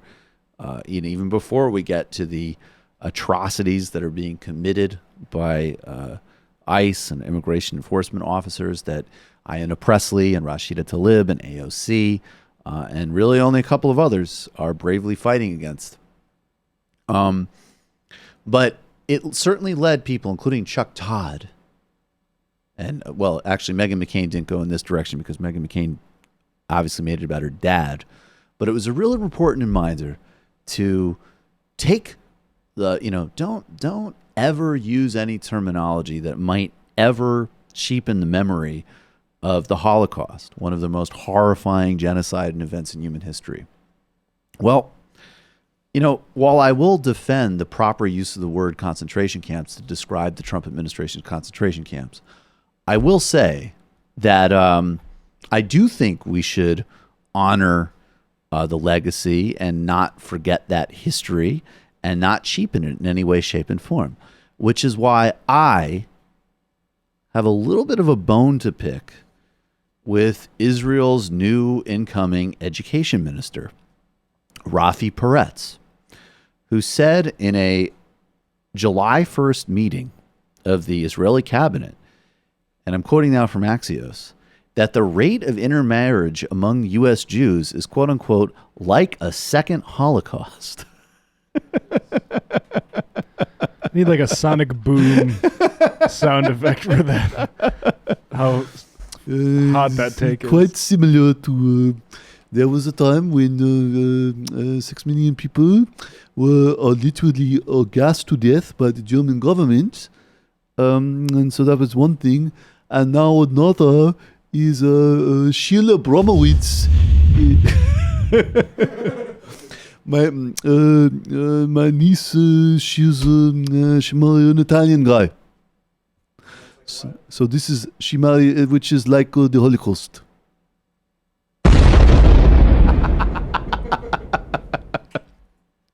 This is another example of the very rational and sane thinking in modern Israeli politics. I'm so glad that Haim Sabin essentially directs Israeli policy for Brookings Institution of the Democratic Party. I want to know. I want to know. I mean, that is going to be a worthwhile question to ask the woke Democratic Party. Why does Haim Sabin support you and not Bernie Sanders? Yes. Why does he explicitly say Haim Sabin billionaire from Mighty Morphin Power Rangers, funder of AIPAC and the Democratic Party, and a guy who is again, quite similar to Sheldon Adelson in terms of it's not a question of defending Jewish humanity and dignity. It's a question of defending Israeli apartheid and killing and discrimination. He said, I love all 22 candidates. Well, except one. And then what did he say? He said something like, I really don't like Bernie Sanders. Yeah, I don't like Bernie, and you can write it down. These people are doing something really helpful, which is that they're telling you who to vote for. You know, there was a piece in Fortune that came out the other day that said, like, Wall Street's starting to feel okay with Elizabeth Warren. The pieces used to say nobody except Sanders and Warren. Now they're saying not Sanders. So all of the worst people are telling you this is the one person they don't want you to vote for. So I think it's a pretty good indication. Democratic mega donor Ham Sabin. We love all 23 candidates, Ham said, then pauses. No, -1. I profoundly dislike Bernie Sanders. You can write it. And why wouldn't he?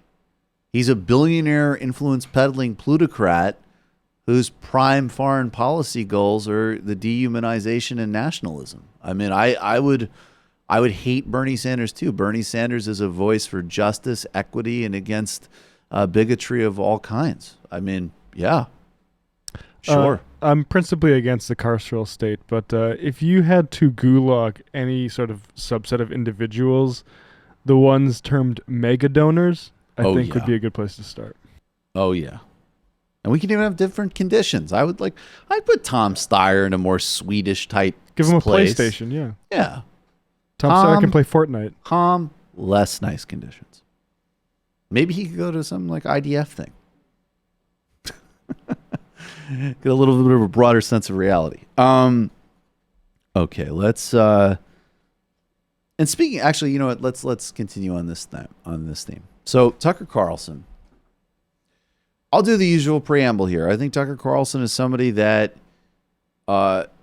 is I don't want to overly state it, but he's a complicated figure in American life. It is significant in the media landscape when, at least relative to cable news, you have somebody with a hard right nationalist agenda, is also somebody who is far more willing than almost any of his counterparts to acknowledge actual economic realities and social trends. That's just the truth.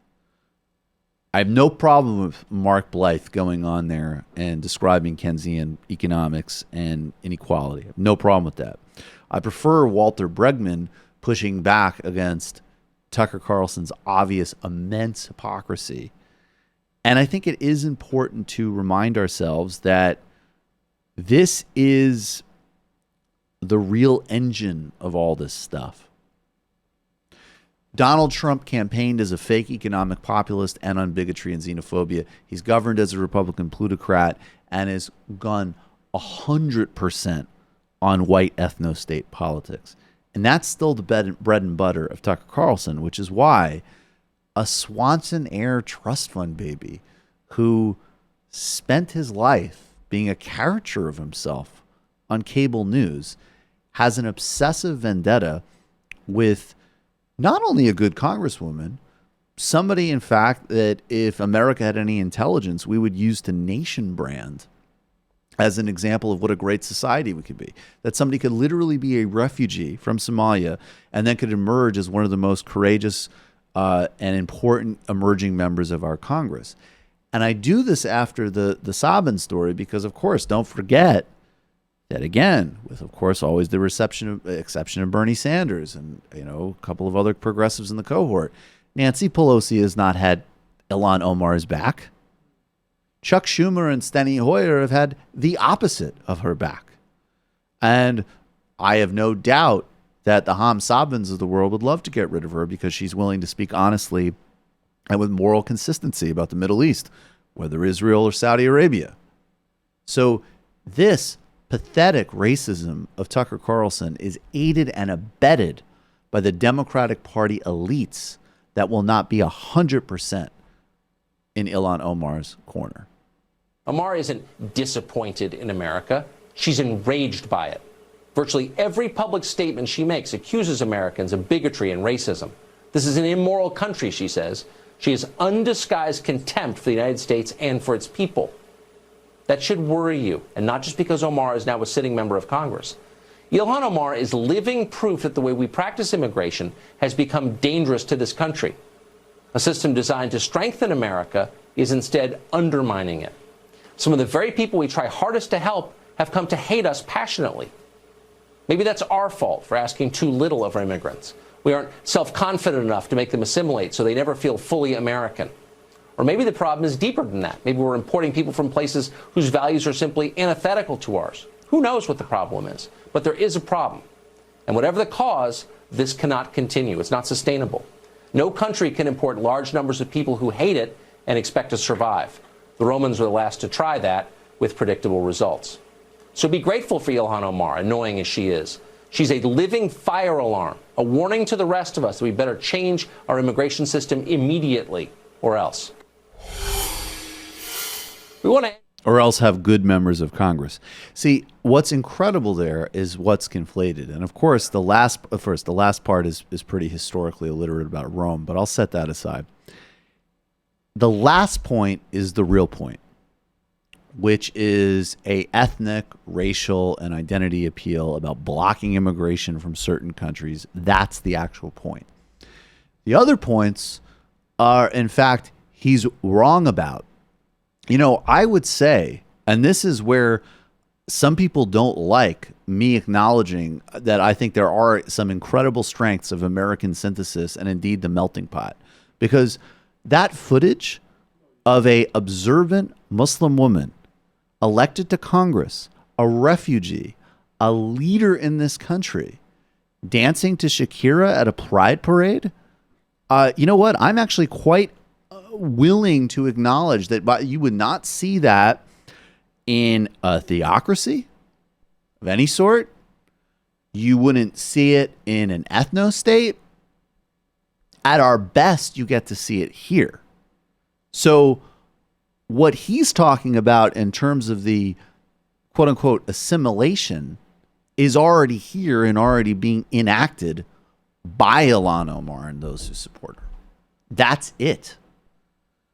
And obviously, look, we can play the game. There's plenty of counter quotes where she talks about her love of this country. I think pretty demonstrably the fact that she's in fact chosen to, at the end of the day, let's face it, be on such a mainstream path as being a politician, a congressperson. This is not somebody who has chosen to put themselves in the margins of American life. Somebody who, when she's actually spells out her position on Israel, as an example, as a supporter of a two-state solution, somebody who has consistently said that she just wants the United States to, as an example, I don't know, not support decapitating babies in El Salvador, as when she questioned the ever odious, completely morally void Elliott Abrams.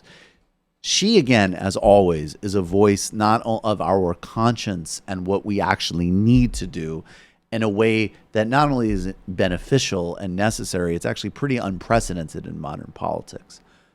And the profound tell is the last point when he makes it about specific countries. That's the appeal he's aiming for. That's the point of the white nationalist ethos of all of it.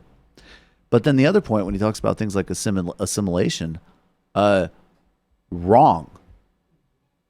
Incredible example of the synthesis that is actually possible in a genuinely civically bonded multi-identity democracy, which we should defend against people who would endlessly fragment us of any sort or another, and is in fact a big advantage that the United States has at its best. Yeah, I mean, some people make a distinction between nationalism and patriotism, and nationalism being offensive and patriotism being defensive, and I'm not sure how useful that is to make, but I will say that when I see what Ilhan represents does make me feel patriotic, unironically. Like, that is an amazing thing. And I do think there is something American about it. Maybe not uniquely American, right? But who can really say things like that? Who can really say things like that? Maybe everybody can get there, but it is here, And it is something that exists here in a positive way. And it's a threat to Tucker Carlson. And it's absolutely a threat to Tucker Carlson. What did you want to play here? Oh, yeah. Just his little reference to Rome reminded me of another video. So we'll just shout out Sean. He had a response to Stefan Molyneux, who also likes to say, I don't know how well Tucker and Stefan get along. but Sean did a really good response to this. Good question. Canard commonly referenced. The Rome thing. Rome was destroyed by multiculturalism, sort of thing. Oh, you're not going to play it. I'm sorry. I thought you were going to play it. My bad. All right, let's take another call. You're calling from 330 area code. Who are you? Where are you calling from? Hi, Michael. Hi. This is Nicholas Galena from Canton, Ohio. Hey, Nicholas. How you doing? What's on your mind? Well, the first question that I wanted to ask was delving in a bit of the foreign policy realm. So recently, Erdogan had a bit of a setback in the Istanbul elections, and it seems to me that one of the key takeaways from that is that the previous ruling party, the Republican People's Party, could have an edge in future elections because of that setback. But I'm wondering if there could also be an opening for other populist parties to potentially aid in ending Erdogan's fascist rule in Turkey. Well, the trouble is, and it's, we'll see, because I'll let you go, Nick. I appreciate the call. I'm going to answer your question. Well, they actually won, of course, the Istanbul elections a couple months ago. Then the AKP, Erdogan's party, actually said those were invalid and demanded another race, which the Republican People's Party actually won again. So we'll see what happens now. I mean, there's no doubt that Turkey has just gotten worse and worse and more vicious and autocratic under Erdogan in the last couple of years. The most important other populist force was HDP, which was a Kurdish social democratic party that expanded its electoral base by not only advocating for the rights of the Kurdish people in Turkey, but actually having a message that really started to incorporate other vital social forces, labor rights, women's rights, the ecology movement. In 2014, people may recall, in Erdogan, there was a big environmental movement in Istanbul that was violently suppressed by the Erdogan government. The leaders of the HDP are in jail now. They're political prisoners. These are actually other political prisoners that we should be talking about a lot more. Jean Bajlan and I wrote a piece about them for the Jacobin. They've been put in jail by the Erdogan government on trumped-up charges. So, and the question for the Republican People's Party, which I'll just end this briefly, right now, like, look, if I was in Turkey, I would associate and push, anything that is a counter to Erdogan. It needs to be supported in order to in any way preserve Turkey. But their legacy, they're the remnants of the Ataturk party. So their traditional models, I mean, they have some social democratic politics, but ultra nationalistic, and very bad on, things like, sort of broad rights for the Kurds, which ironically Erdogan in his first wave of politics was better on, because that fitted his political calculations then. So the question about the Republican, the JHP, is whether or not they can be sort of more broadly moved in a social democratic direction as well. But the HDP is the really important force in politics, and they've been made political prisoners, and we should be talking about them and advocating for them. That is what I would say. You're calling from a 701 area code. Who are you? Where are you calling from? Hey, this is Tom from Minnesota. Hey, Tom. What's going on? What's on your mind? I really enjoyed the interview today. I just wanted to, regarding that, I just wanted to throw out to remind people that the policies advocated by a lot of the modern monetary theory people aren't incompatible with the values espoused by a lot of Marxist commentators. As you mentioned with the McDonald Corbyn policy in the UK, I think that's a nice synthesis of the two. using the state apparatus to facilitate changes in the power dynamics in the workplace. And like the student debt the student debt cancellation policies have really been pushed by a lot of MMTers, and a lot of the more in-depth policy papers have been written by MMT advocates actually regarding that. And then my question, so I wanted to follow up on the caller from last week. Sorry, I'm puppy sitting, so I don't know if you can hear that in the background. No, it's all good. I don't hear anything. Go ahead. Okay. No, I wanted to follow up on the caller from last week, the Bernie bro from Oregon who was going on the date with the Kamala Harris supporter. And I just wanted to mention that something that I've noticed that's really helped me, like, communicate with people, as you guys often mention, like, just by virtue of listening to the show regularly, we're in a pretty small subgroup of the population with regards to, like, political awareness. And I think a lot of people's choice of candidates is largely, charisma and identity based. And referring people, instead of like just discussing the candidates themselves, I think referring people to left commentators who maybe they are better able to identify with, whether it's based on gender or race lines, has always been a good tactic for me. Not just gender and race too. Like, one of my closest friends is a fairly successful consultant, but he's prides himself on, being historically and politically aware. So I referred him to like Anand Giridharadas' work, and that, changed his political outlook radically. Just because the guy's speaking the same language and stuff. So just wanted to throw out that. Oh, that's a really good idea. Yeah. Thanks, man. Yeah. Thanks, Tom. And I was just wondering, have you guys read Neil Postman, Amusing Ourselves to Death? Yes. Yeah, big Neil Postman fan. Okay. Yes. What did you think of that? I'm debating reading it, and because I'm interested in like learning more about the connection between comedy and political discourse, I guess. Well, it's not really. It's not a comedy. It's a more broader critique of technology and television specifically. Yeah, I would read it. I thought it was fascinating. I mean, there are two Neil Postman books. There's Amusing Ourselves to Death and Technopoly, and both of those I think both of them are frankly a little bit outdated, but outdated in a way that's still useful for understanding how we got to where we are right now. Yeah, that's what I would read. Because I actually came to it.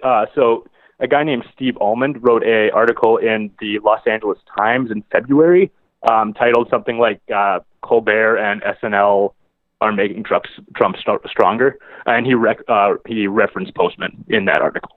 And I think it's and that's why I assumed it was referring to comedy, but maybe it's just like, I think it's just entertainment in general. Yeah, it's probably I mean, you could like the entertainment industrial complex helped lead to Trump.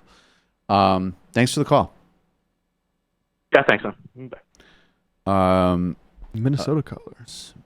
Central Mass Comrade just read Capitalist Realism for the first time. Now I'm reading The Trial. Can you recommend an uplifting book along similar lines to combat the bleak outlook of those two? I mean, I could recommend some uplifting books. I don't know if it's necessarily along similar lines. Along similar lines as what? Capitalist Realism and The Trial. You want positive books along those lines? But deal with the same things. I mean, you could read the new Mark Fisher K-Punk anthology. A lot of it's still a downer, but there's like he has like his psychedelic communism stuff is interesting. I don't know. I would just read something that's I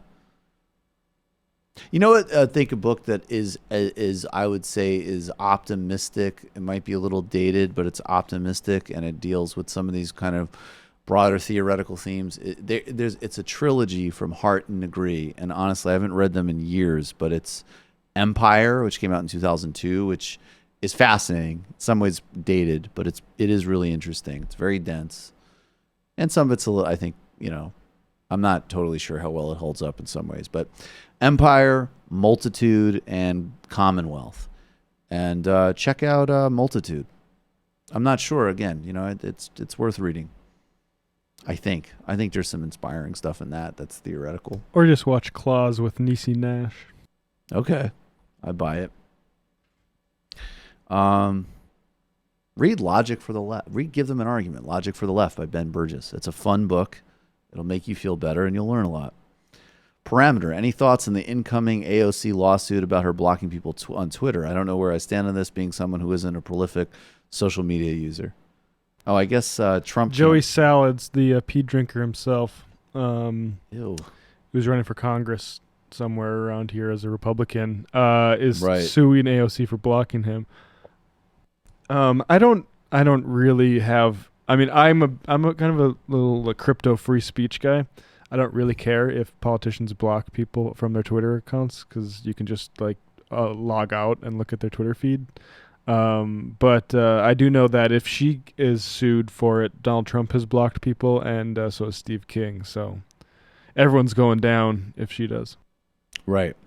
Yeah, I think there's actually a new ruling on Trump and blocking people. I don't know. Look, I understand why. I'm sure there's tons of people that they would want to block. Yeah, I don't know. To be honest with you, they're bigger fish to fry. Yeah, I am kind of a big free speech guy. I realize the more I think about it, but I don't care. I just don't care about that one. That's also just like the way we choose to use time, and I wouldn't choose use time on that one. All right, we have a bunch more sound to get to. First, let's do Brazil. Sergio Moro, the corrupt judge in Lava Jato case who helped engineer the politically motivated imprisonment of Lula da Silva. Very important to keep reminding everybody. Lula led in all the polls. Lula would have beat Bolsonaro. So could you imagine a year in if you had a president, Lula da Silva, in Brazil instead of Jair Bolsonaro with regards to the environmental crisis in the Amazon, with regards to Venezuela, with regards to pensions, labor, and then much more broadly having a powerful, unparalleled political communicator fighting against resurgent right-wing authoritarianism. So this broader slow-motion coup that began with the illegitimate impeachment of Dilma, that was fulfilled in this grotesque farce where you put this hugely successful, iconic president in jail on charges that there's no evidence for other than plea bargain testimony that we've seen as part of these Lava Jato leaks, that the literal one person who gave the plea bargain testimony changed his testimony after getting a plea deal. So the whole process is utterly corrupt. It's exactly what Brazil Wire's always said. It's what I've said, and it's certainly what Lula, the Workers' Party, and his attorneys have said. And what's important here, though, with Sergio Moro, I mean, one, it's still important. Glenn Greenwald is getting death threats regularly.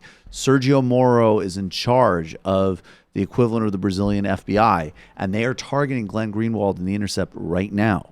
So we need to, again, put all bullshit aside and have 100% solidarity with Glenn Greenwald and The Intercept. This is not a time for, pedantry and silliness. We have disagreements and debates, but this is somebody who now, for the second time in their career, frankly, has broken a hugely important story. Arguably the most globally significant story at the moment right now, him, his husband, and his children are under threat. Then there's also the fact that this whole Lava Jato thing was covered in a completely supportive and credulous way by the New York Times, by the Washington Post, by the Guardian, by Jimmy Dore, by all of these people, because it fit this simplistic nonsense anti-corruption narrative, which has been used by far-right forces from Donald Trump to Narendra Modi and to Jair Bolsonaro.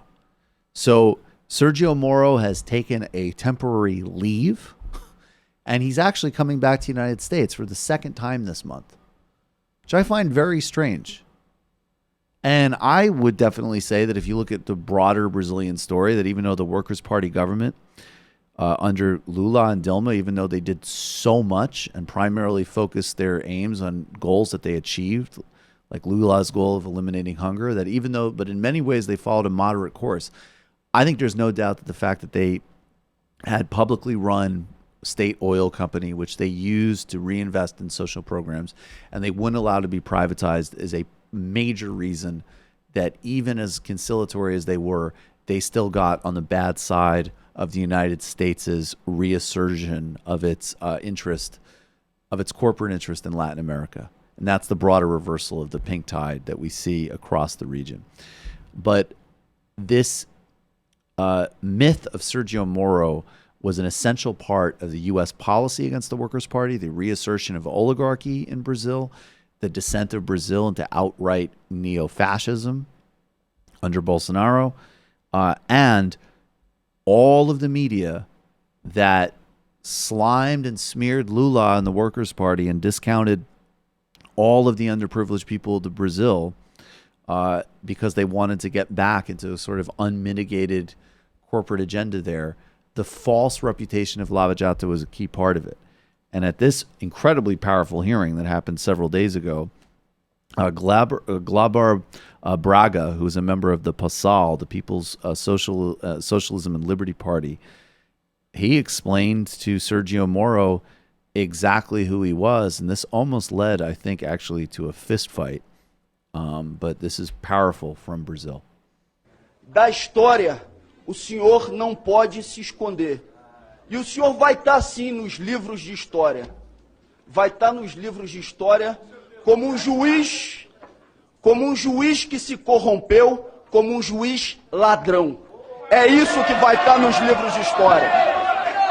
A população brasileira não vai aceitar como fato consumado um juiz ladrão e corrompido que ganhou uma recompensa para fazer com que a democracia brasileira fosse atingida. É o que o senhor é, um juiz que se corrompeu e apesar dos gritos, um juiz ladrão. That's incredible. That clip has gone around Brazil. It should go viral everywhere. Again, all solidarity with Glenn Greenwald and The Intercept in Brazil. They're under serious threat right now. You can watch Glenn Greenwald's conversation on Democracy Now! And I'll also just add, again, he said he took his reward. Sergio Moro was appointed justice minister under Bolsonaro after politically imprisoning the guy who would have beat Bolsonaro and whose mandate was to do very similar things to all sources of resistance inside Brazilian society. And that brings us to Honduras, just on a similar theme. Over the past couple of weeks in Honduras, there's been big protests against cuts to social services in Brazil. For the last 10 years, in Honduras. For the last 10 years, Honduras has been run in an extreme neoliberal U.S.-centric fashion. And that goes back to the 2009 coup against Manuel Zelaya. But first, we're going to play this quick report from Al Jazeera. This elementary school was once considered among the best in the city of San Pedro Sula. Today, the classrooms are literally falling apart. Teachers are on strike and say the Honduran government has abandoned its commitment to public education. As you can see, the wood is rotten. It's been eaten by termites. That's why the roof caved in. Some 90% of public schools in the country are facing a similar infrastructure crisis. Last April, the Honduran government announced plans for funding cuts to public schools and hospitals. Since then, educators and medical professionals have been organizing nationwide demonstrations, and the unrest has been growing. The Honduran president has called for peace, but has also deployed military police, which are now present at all major public demonstrations. So Juan Orlando Hernandez, who's the Honduran president, was reelected in 2018 under, there was accusations of fraud. There were other problems involved in that. He's a very right-wing leader. He represents the Conservative Party, the Conservative National Party of Honduras. And it's important for many reasons. I mean, one, all of the typical, he's exactly the type of right-wing leader with all of the problems that you'd associate with it that the United States always backs in Central and Latin America at the expense of the people of those countries. In 2009, Manuel Zelaya, who was a center-left leader who was making moderate but significant reforms for poverty reduction, for redistribution, for indigenous people, was removed in a coup that Hillary Clinton, her State Department, decided to back. And ever since then, Honduras has been back under far-right leadership. There's been rampant abuses. We remember the assassination of the incredible environmental activist Berta Cáceres, which is incredibly important. Ro Khanna actually introduced legislation with regards to her, which deals with some of these issues in Latin America. And again, it's just important that you cannot understand the refugee crisis and the resulting terrorism of the Trump administration with regards to those issues without understanding the broader context of U.S. policy in the region. And the U.S.-supported coup of 2009 is an essential part of that. I'll just say briefly, as we don't have as much time, but I used a clip. They had an interview with Manuel Zelaya that was very significant for the Gray Zone Project, which I'd recommend people watch. And we played a segment of it and did a longer part of it on TMBS, and you can go watch that on the Michael Brooks Show YouTube channel. But you really need to understand the Honduran coup context and the U.S. role to kind of watch and figure out how all this stuff plays out. You're calling from a 516 area code. Who are you? Where are you calling from? Oh, yo. Yo. Can you hear me? Yeah, I can hear you. What's up? I actually called on yesterday. I asked Sam an obnoxious question and asked you a nice question. That was a great call. I remember that. That was well done. Thank you. I try. Anyway. Yes. I guess since Sam's gone, I'll ask an actual political question. That sounds good. Yes. I like this guy. So I came home 2 weeks ago, and my mom was watching Bill Maher. Your phone's doing the thing again, your phone's buddy. doing the same thing again, though. I thought that was only for Sam. All right. Can you hear me now? Yeah, I can hear you. Yes. Do that.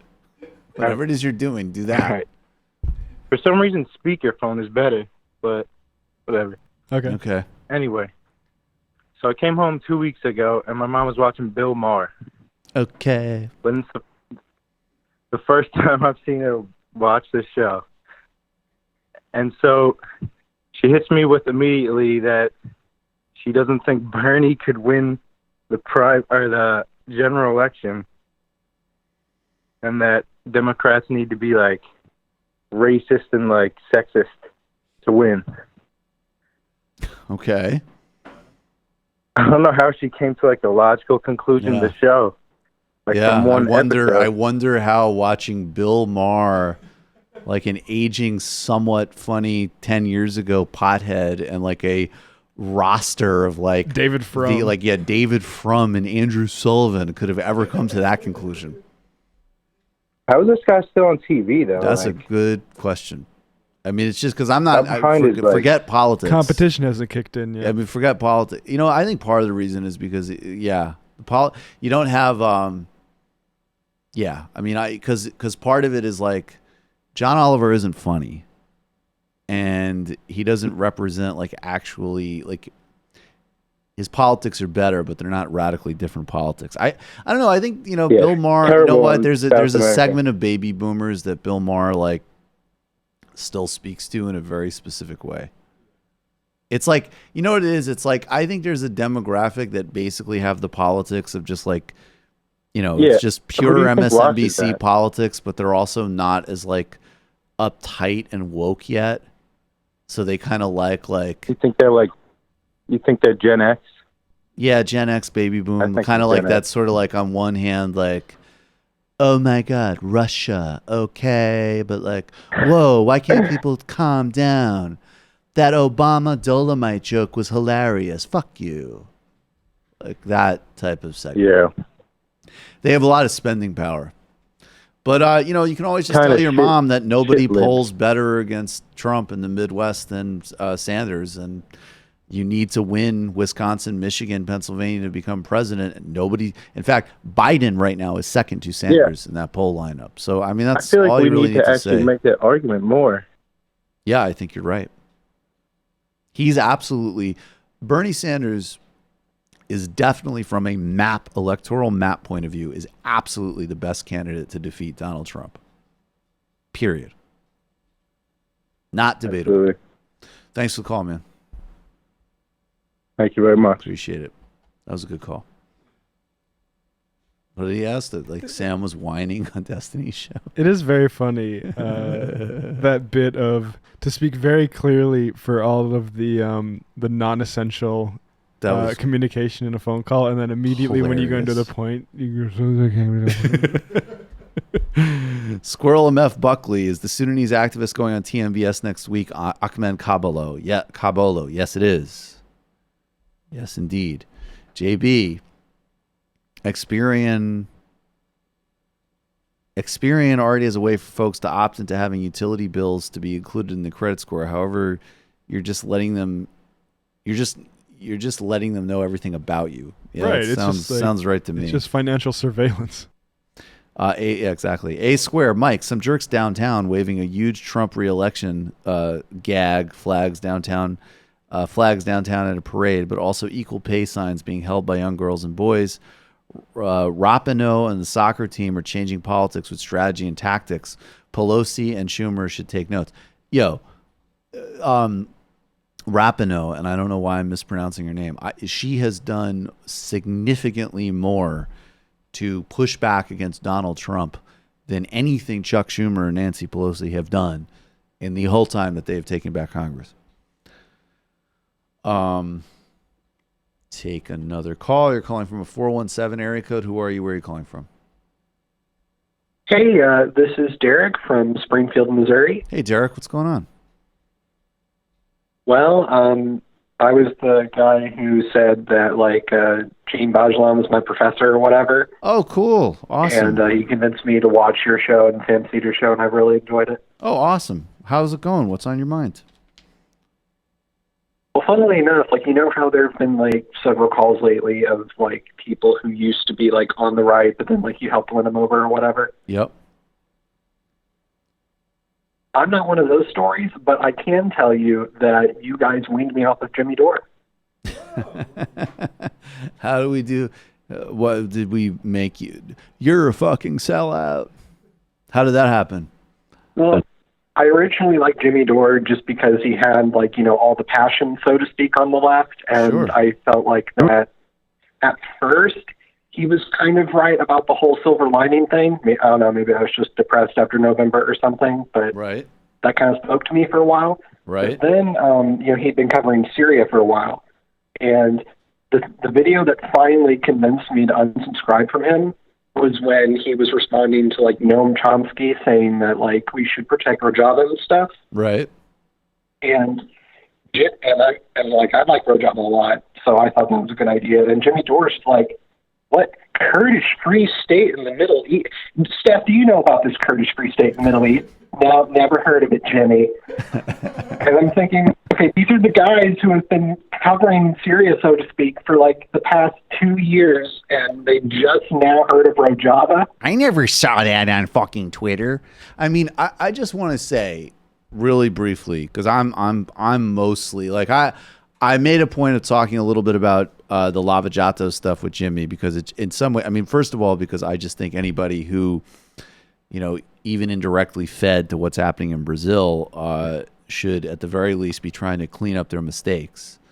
And also it's just hilarious to me that, somebody who's so prone to, and usually rightly, to seeing a negative U.S. role in the world would be so totally credulous about a DOJ-backed massive quote-unquote anti-corruption squad that backs that politically targets left-wing leadership. But anyways, that being said, the point about Jimmy has never been the passion is awesome. Being simple is great. I wish that both this show and my show could be simpler sometimes. All of the bullshit that people wield, like that even Sam is sitting there being like, my problem with Jimmy is that he hasn't read enough books. I mean, that's a very funny character, and I will do more jokes like that, actually. I'm amusing myself right now. But it's that you can be simple as hell, you can be passionate, you can hate Democrats, you can hate corporations and all that shit. But yeah, if you do a whole bunch of segments on Syria, you should know what the literally only left-wing governing force in the region is. Yeah. We should maybe play it. All right, we can play it. Okay. Of this year, 2018. And here's what he said. The other crucial quote, this is quoting Chomsky, the other crucial question in the status of the Kurdish areas, Rojava. In my opinion, it makes sense for the United States to maintain a presence which would deter an attack on the Kurdish areas. That's what Chomsky says. Chomsky noted that the Kurds have succeeded in sustaining a functioning society with many decent elements in Syria's north. I'll be honest, I didn't know that. Did you know that? That the Kurds had succeeded in sustaining a functioning society inside Syria's in the north? I didn't know that. Did you know that? Not until I read this article. Right, not until I read this article. Yeah. The idea that... No, I just want to say, I think there's actually some people watching this who probably say, like, hey, good on him. Like, it would be nice to see more people in media admit that they don't know everything and have some humility. And I'd say I completely agree with you. The problem is, if I, at the same time, again, it's and not, what is Aleppo? The problem is doing a whole bunch of content on something and presenting a totally simplified view of it and not knowing a major piece of the puzzle, at least if you have a left perspective. Well, and that's the problem. Not humility about not knowing something. I just want to be clear about that. Well, definitely, it's the way he goes after people who would suggest maybe a more complicated approach to Syria, as shills or like crypto CIA assets. Fucking CIA sellout. Yeah, like you were part of the PSYOP. The Kurds. He doesn't know what the Kurds are. Right. Exactly. Well, thanks for the call, brother. Appreciate absolutely. Thanks for having me on. Nice kid dragged us into a Jimmy Dore segment. I always get dragged back in. I mean, seriously, because I'm pretty spent on those. I think that well is dry except for Bernie or Bust Bill. It was fun having Bernie or Bust Bill back last night, actually. I love the "we're smarter than you" majority report. Maybe you know about that if you read. How many books have you read?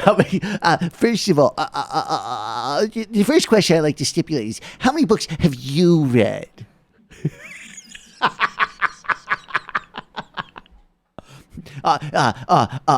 Matt has a whole Audible list. And he's a producer on my show where we read. All of us read. We actually read. We read the books. You could read them in paper form. You could download them on a tablet. You could listen to them as an audiobook. I don't care. Just so long as you read books. And we read more than you.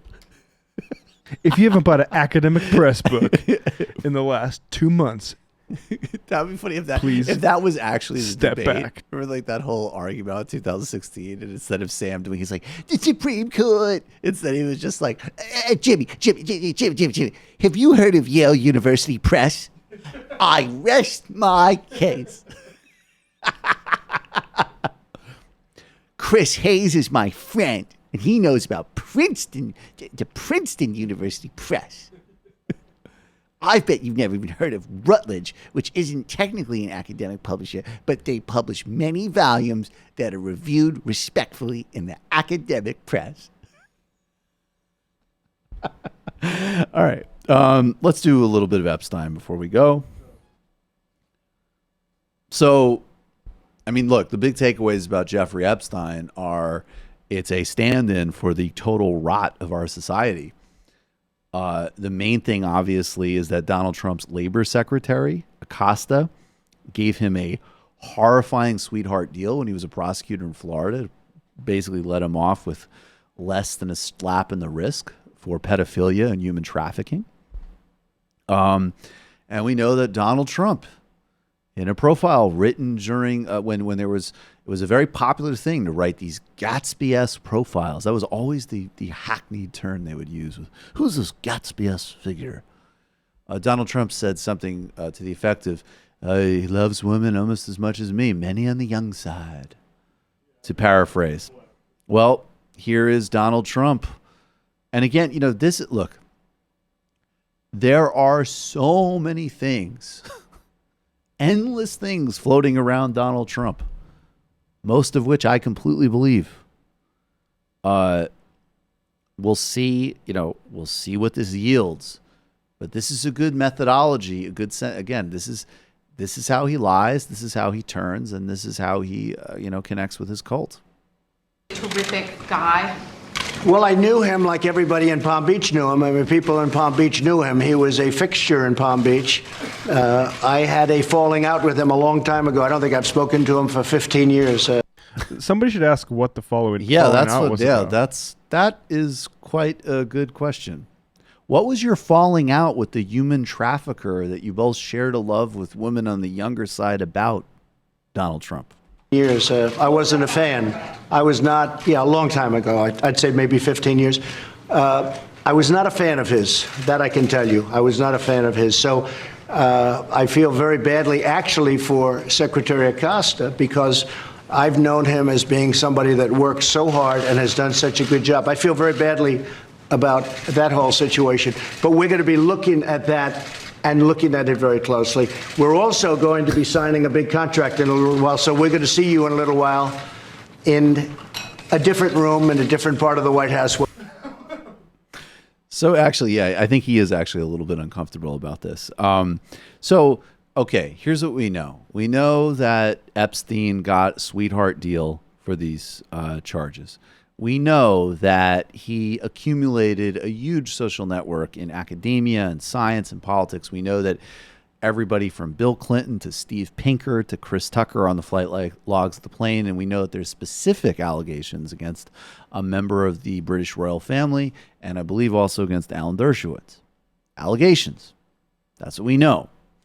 Now we know that he's been arrested again and has a whole new set of pedophilia and human trafficking charges. And we also know that Acosta gave him the most lenient two-tier justice deal imaginable. Oh, here's the Trump quote. This is Trump on Jeffrey Epstein. I've known Jeff for 15 years. Terrific guy. 15. Weird how the term 15 keeps coming up. Yeah, 15. It's almost like that's on. Also, I think the accuser was 15 when she ended up in. I'll go into that. But anyway, you can finish reading the quote. He's a lot of fun to be with, and it is even said that he likes beautiful women almost as much as I do, and many of them on the younger side. No doubt about it. Jeffrey enjoys his social life. That's that bone-chilling quote. Okay, but so this is what we know, and even if you wanted to just say, "Hey, this could implicate any number of Republicans and Democrats," it could. There is one person in American national life who, from everything that we know of, has absolutely nothing to do with Jeffrey Epstein, and that is, of course, Barack Obama. What do you do if you're Fox News and you're dealing with this story? Do we have that clip? Well, you're going to try to do a Hail Mary pass about Donald Trump's labor secretary letting a human trafficking pedophile get away with less than a slap on the wrist. Who are you going to try to blame? I think you guessed it. Of what went on and the situation down in Florida with Acosta, just taking a total look here. Or with Epstein, excuse me. Well, I don't think people are taking a total look at this because there's a lot of things that go into these decisions. When there's someone like this involved, this does not skip Washington. That means the AG knew about it. That means the investigative agency, the FBI. Well, as Christine Pelosi said, some of the faves in the Democrat Party may be on a list. Well, this was in 2008 under a Democratic administration. Right. So the nature of political campaigns and how they are sort of how we do campaigns here means Obama was campaigning in 2008. Right. Wasn't actually in office then. That was the point that Matt has summarized. Well, this was in 2008 under a Democratic administration. Right. So it's not just Acosta making a decision like this. Other factors go, and if there was corruption, then every investigative agency. Wow. All right, so Lawrence B. Jones and Harris Faulkner think they're on something. The only problem is that George W. Bush was still president. Obama was not president. And in fact, there is no indication that George W. Bush administration, in fact, had anything to do with this. What we know is that Acosta was responsible for this, the current labor secretary under Donald Trump, in his capacity as a prosecutor. That guy, I forget his name already, but he's from Campus Reform. So that tells you about, which is basically, I think, like the Pepsi to Turning Points USA's Coke. Definitely a group you could trust. I'm sure it is funded through grassroots mechanisms. Reading from a political story, the one weird court case linking Trump, Clinton, and a billionaire pedophile. This is about Virginia Giuffre, who filed a civil suit.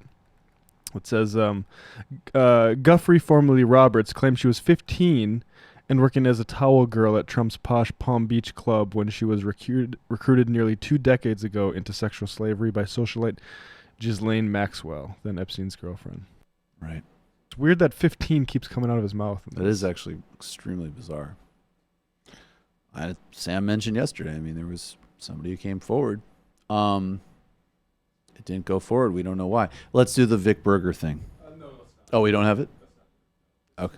It's too complicated? All right, folks. We're going to take one more call and then a few IMs. Then we got to go. Okay. Let's see. Jesus. I do feel like Sam. So many calls. Because we read books and you didn't. I forget how that bit started. It was years ago, but it was like somebody basically saying we just had a problem with certain people because they weren't intellectual enough. Yeah, some it's like get it, just get it through your head.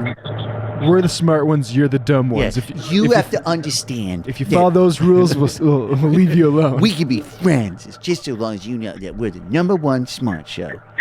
You're calling from 308 area code. Who are you? Where are you calling from?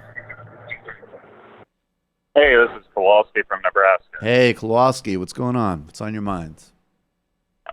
I called you like 3 weeks ago and told you about some flooding going on. Oddly enough, still flooding. But oh, shit. Okay. I did actually have a question for you, or two. One would take a little bit of time. The other would be pretty straightforward. So do you have a decent amount of time or not really? I would go with the straightforward one. All right.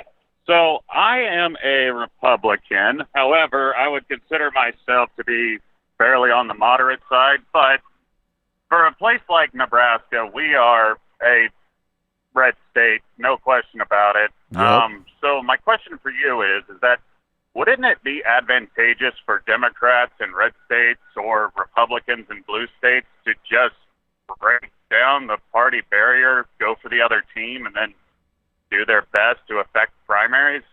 Because, there's absolutely nothing you can do in Nebraska to get a Democrat So in other words, if you're saying, stronghold. I would say, so if I understand you correctly, I would, if somebody said like, hey, I'm a member of Nebraska DSA, I want to run for the Senate, I'm part of DSA first and foremost, I'm running in a Republican primary, I think that would be cool. I don't have any problem. I don't have any particular attachment. I think if you can get elected to office and implement an agenda, I don't care, independent, green, Republican, whatever. Yeah, seize power.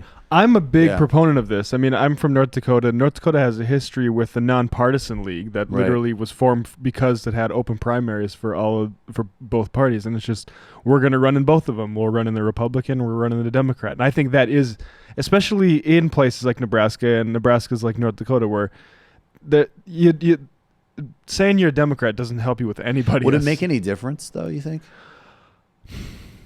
I don't know. Democrats can sometimes win here just because Omaha, it just depends on how the Democrats come out to play. Right. So, they can sometimes swing it. But, as far as like the representatives go, I don't know. I feel like if people were just to get rid of the party name and just go with the dominant force, they would at least be able to get the most moderate person in, which I don't know. Seems like it might be good. It basically blocks. You're probably not going to be able to exercise power very effectively getting in that way, but you at least block somebody from getting in. So I'd be interesting to see it tried. I don't know how feasible it is. Yeah, it seems to me in some ways. I think obviously people should be thinking about organizing strikes and things outside of politics everywhere.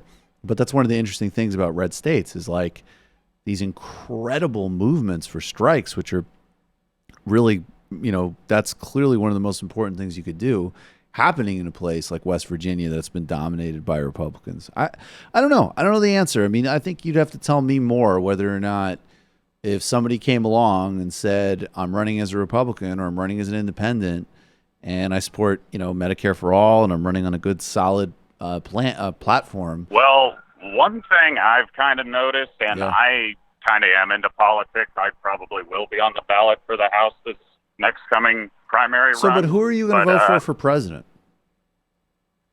Excuse me? Who are you going to vote for president? How do you actually vote?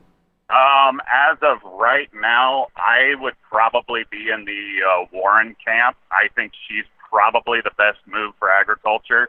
Okay. Even in the last election, I voted for Clinton over Trump just because once you start talking trade wars, I know for a fact that's just going to break our knees. So right, it literally is. So just you're already basically functionally you're voting as a Democrat, basically. No, I would say I'm still fairly conservative, but I see a lot of things in progressive movements that I think the conservative sides have basically abandoned on for political reasons, not basically corruption. That's actually my biggest complaint with the Republican Party, is that they are, in my opinion, becoming very oligarchic. So yeah. There's only one way to you have to structurally attack that problem. I'm more of like a Teddy Roosevelt-like Republican, maybe without as much imperialism, but basically small government, but break the hell out of anybody who gets too big and starts throwing their weight around. Point of government is to protect the people, not I think there's a lot of this. I mean, my uncle is a soybean farmer in southeastern North Dakota, and he didn't vote for one or the other. He abstained from voting for president, and he has been apparently talking to my mom, not happy with Trump and the whole trade war stuff. So yeah, and I do think there's a lot of people that are not happy, and I think the only reason they won't vote against him is because they find Democrats just, I don't know what it is, like elitist, even though that doesn't make sense because they represent the working class better. I have no idea. There's something to the brands. And you're running for office as a Republican and for the House, but obviously with a different kind of agenda? But I plan on being pretty strong moderate. Basically, I've been making a lot of cases for things like Medicare for all, mainly for the fact I know it will be the only means to safeguard rural health care. It is the only cost-effective way to ensure that small towns don't lose their clinics and hospitals. So how did you get into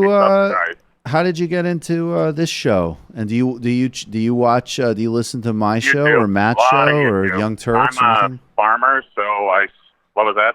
No, I'm just whatever. Yeah, you just keep it. Do you watch other left-wing shows or listen to, or is it just this one? I generally just like information and perspective. I think too many people get caught up in echo chambers, and it's just not healthy. Yeah. I mean, I think it would be far more beneficial for everyone to just get along and try to work towards a common cause, as opposed to you're just wrong and it's just not constructive. Everything breaks down at that point. I mean, everybody has a reason for believing what they believe in, but I guess I would rather be informed than not informed. So I find shows like yours generally entertaining because, well, I don't think the right really has anything to compete with. Right. Would you, out of curiosity, would you be the first Republican candidate, even on a local level, to call for freeing Lula? Yes. Actually, I think we need to address our entire Latin American policy. As far as I'm concerned, Latin America is the closest thing we have culturally to the United States. I think Latin America is a better partner moving forward than Europe or even in some regards like Canada. Well, I mean, we're just physically closer to them, and they're more important to us than anyone else. They got the water, too. All right. But actually, well, that's significant. If Caller, Lula Libre. Caller, if you become the first Republican to support Medicare for all, you should make a little video announcement for that, and we will run that. No, actually, honestly, yeah, you're right. I lost track there. But in all seriousness, if you did a video, Republican, state lawmaker or a state candidate explains why Medicare for all is the only way to save rural health care, I think that would actually do a lot of good. Well, if I don't make that video, just for your viewers to understand this, it's a great idea because it subsidizes rural health care. It's the only way for it to work. And if it's government ran, overhead bureaucracy would be reduced, not to mention it's the most cost-effective thing because of economics of scale. Plus, you're not building a new organization. It already exists, so you don't have to reinvent the wheel. It's just simply cheapest and the most effective way to do it. So why give billions away to the ultra-rich when we could just give it to the poor so they don't have to die? Sounds pretty commonsensical to me. And I'm not, I'm obviously. I lost both of my parents basically to preventable health diseases before the age of 20. So this is kind of one of those things where I'm not really wanting anybody else to have to go through that. So let's just do what, any modern country would do. Yep. Absolutely. I appreciate you, call. Thank you for talking with us. Learn a lot. All right. Thanks, man. Have a good one. You too. Take care. Good luck. All right. Yeah, good way to go out. No more calls today. Sorry about that, folks. That's fascinating. I would be really curious to see if you could convince me that a significant portion of it was just genuine, brand toxicity of that name specifically. So it's a lot of it in places like that. In places that A, don't have a lot of people, but B, have those electoral college votes. It's just Democrat. I don't know what it is, but it's all I've ever known when I lived there is it's a joke to be a Democrat. If you on a federal level, it's different because I do think when you start getting into basically when you get into the House or the Senate, who you're going to vote to organize as leadership is one of the most important things you can do. But that seems like a no. If you're running, I guess the same thing would apply for statewide office. But whatever, you're going to a Republican-dominated legislature. You're going to get elected as a Republican and say that we should support Medicare for all and breaking up agriculture cartels. Why on earth? Great, be a Republican. Don't bother being a Democrat. Yeah, don't worry about that. Fuck them. Who cares? Yeah, it sounds smart to me. Yeah, particularly if you're not a leftist, right? Yeah. If you're a moderate, but frankly, if that would work, it would be great for this country. It would be great for this country. And I'm not trying to take a shot at Warren here. I'm just saying I think objectively, look, we used to say a sane political environment would be center-left Sanders, center-right Clinton, and I agree. And let's add the center would be Warren. It's funny because he said the Teddy Roosevelt tradition. Teddy Roosevelt tradition is nowhere in the Republican Party. I actually would say that the politician, and I mean this with its compliments and its criticisms, that most closely resembles that tradition in modern politics is absolutely Elizabeth Warren. There's no doubt about it.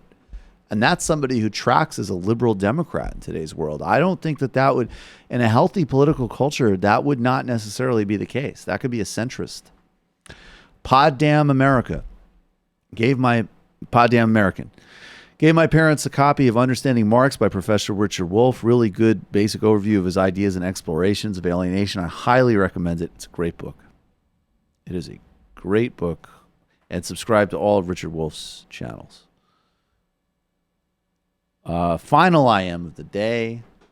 The board is out of juice. I don't know why. Final IM of the day. Love the quickie segment. Subscribe to it. Tell people about it. Sam's at Netroots tomorrow. We'll be back. It might take all the strength I got to get to where I want, but I know somehow I'm gonna get there.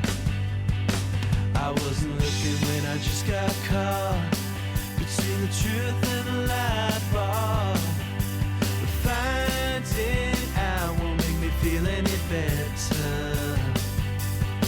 Yeah, I know the clock is ticking, but the meds are gonna kick in, and my pilot light shining bright. I get somewhere the choice was made, for the option where you don't get paid,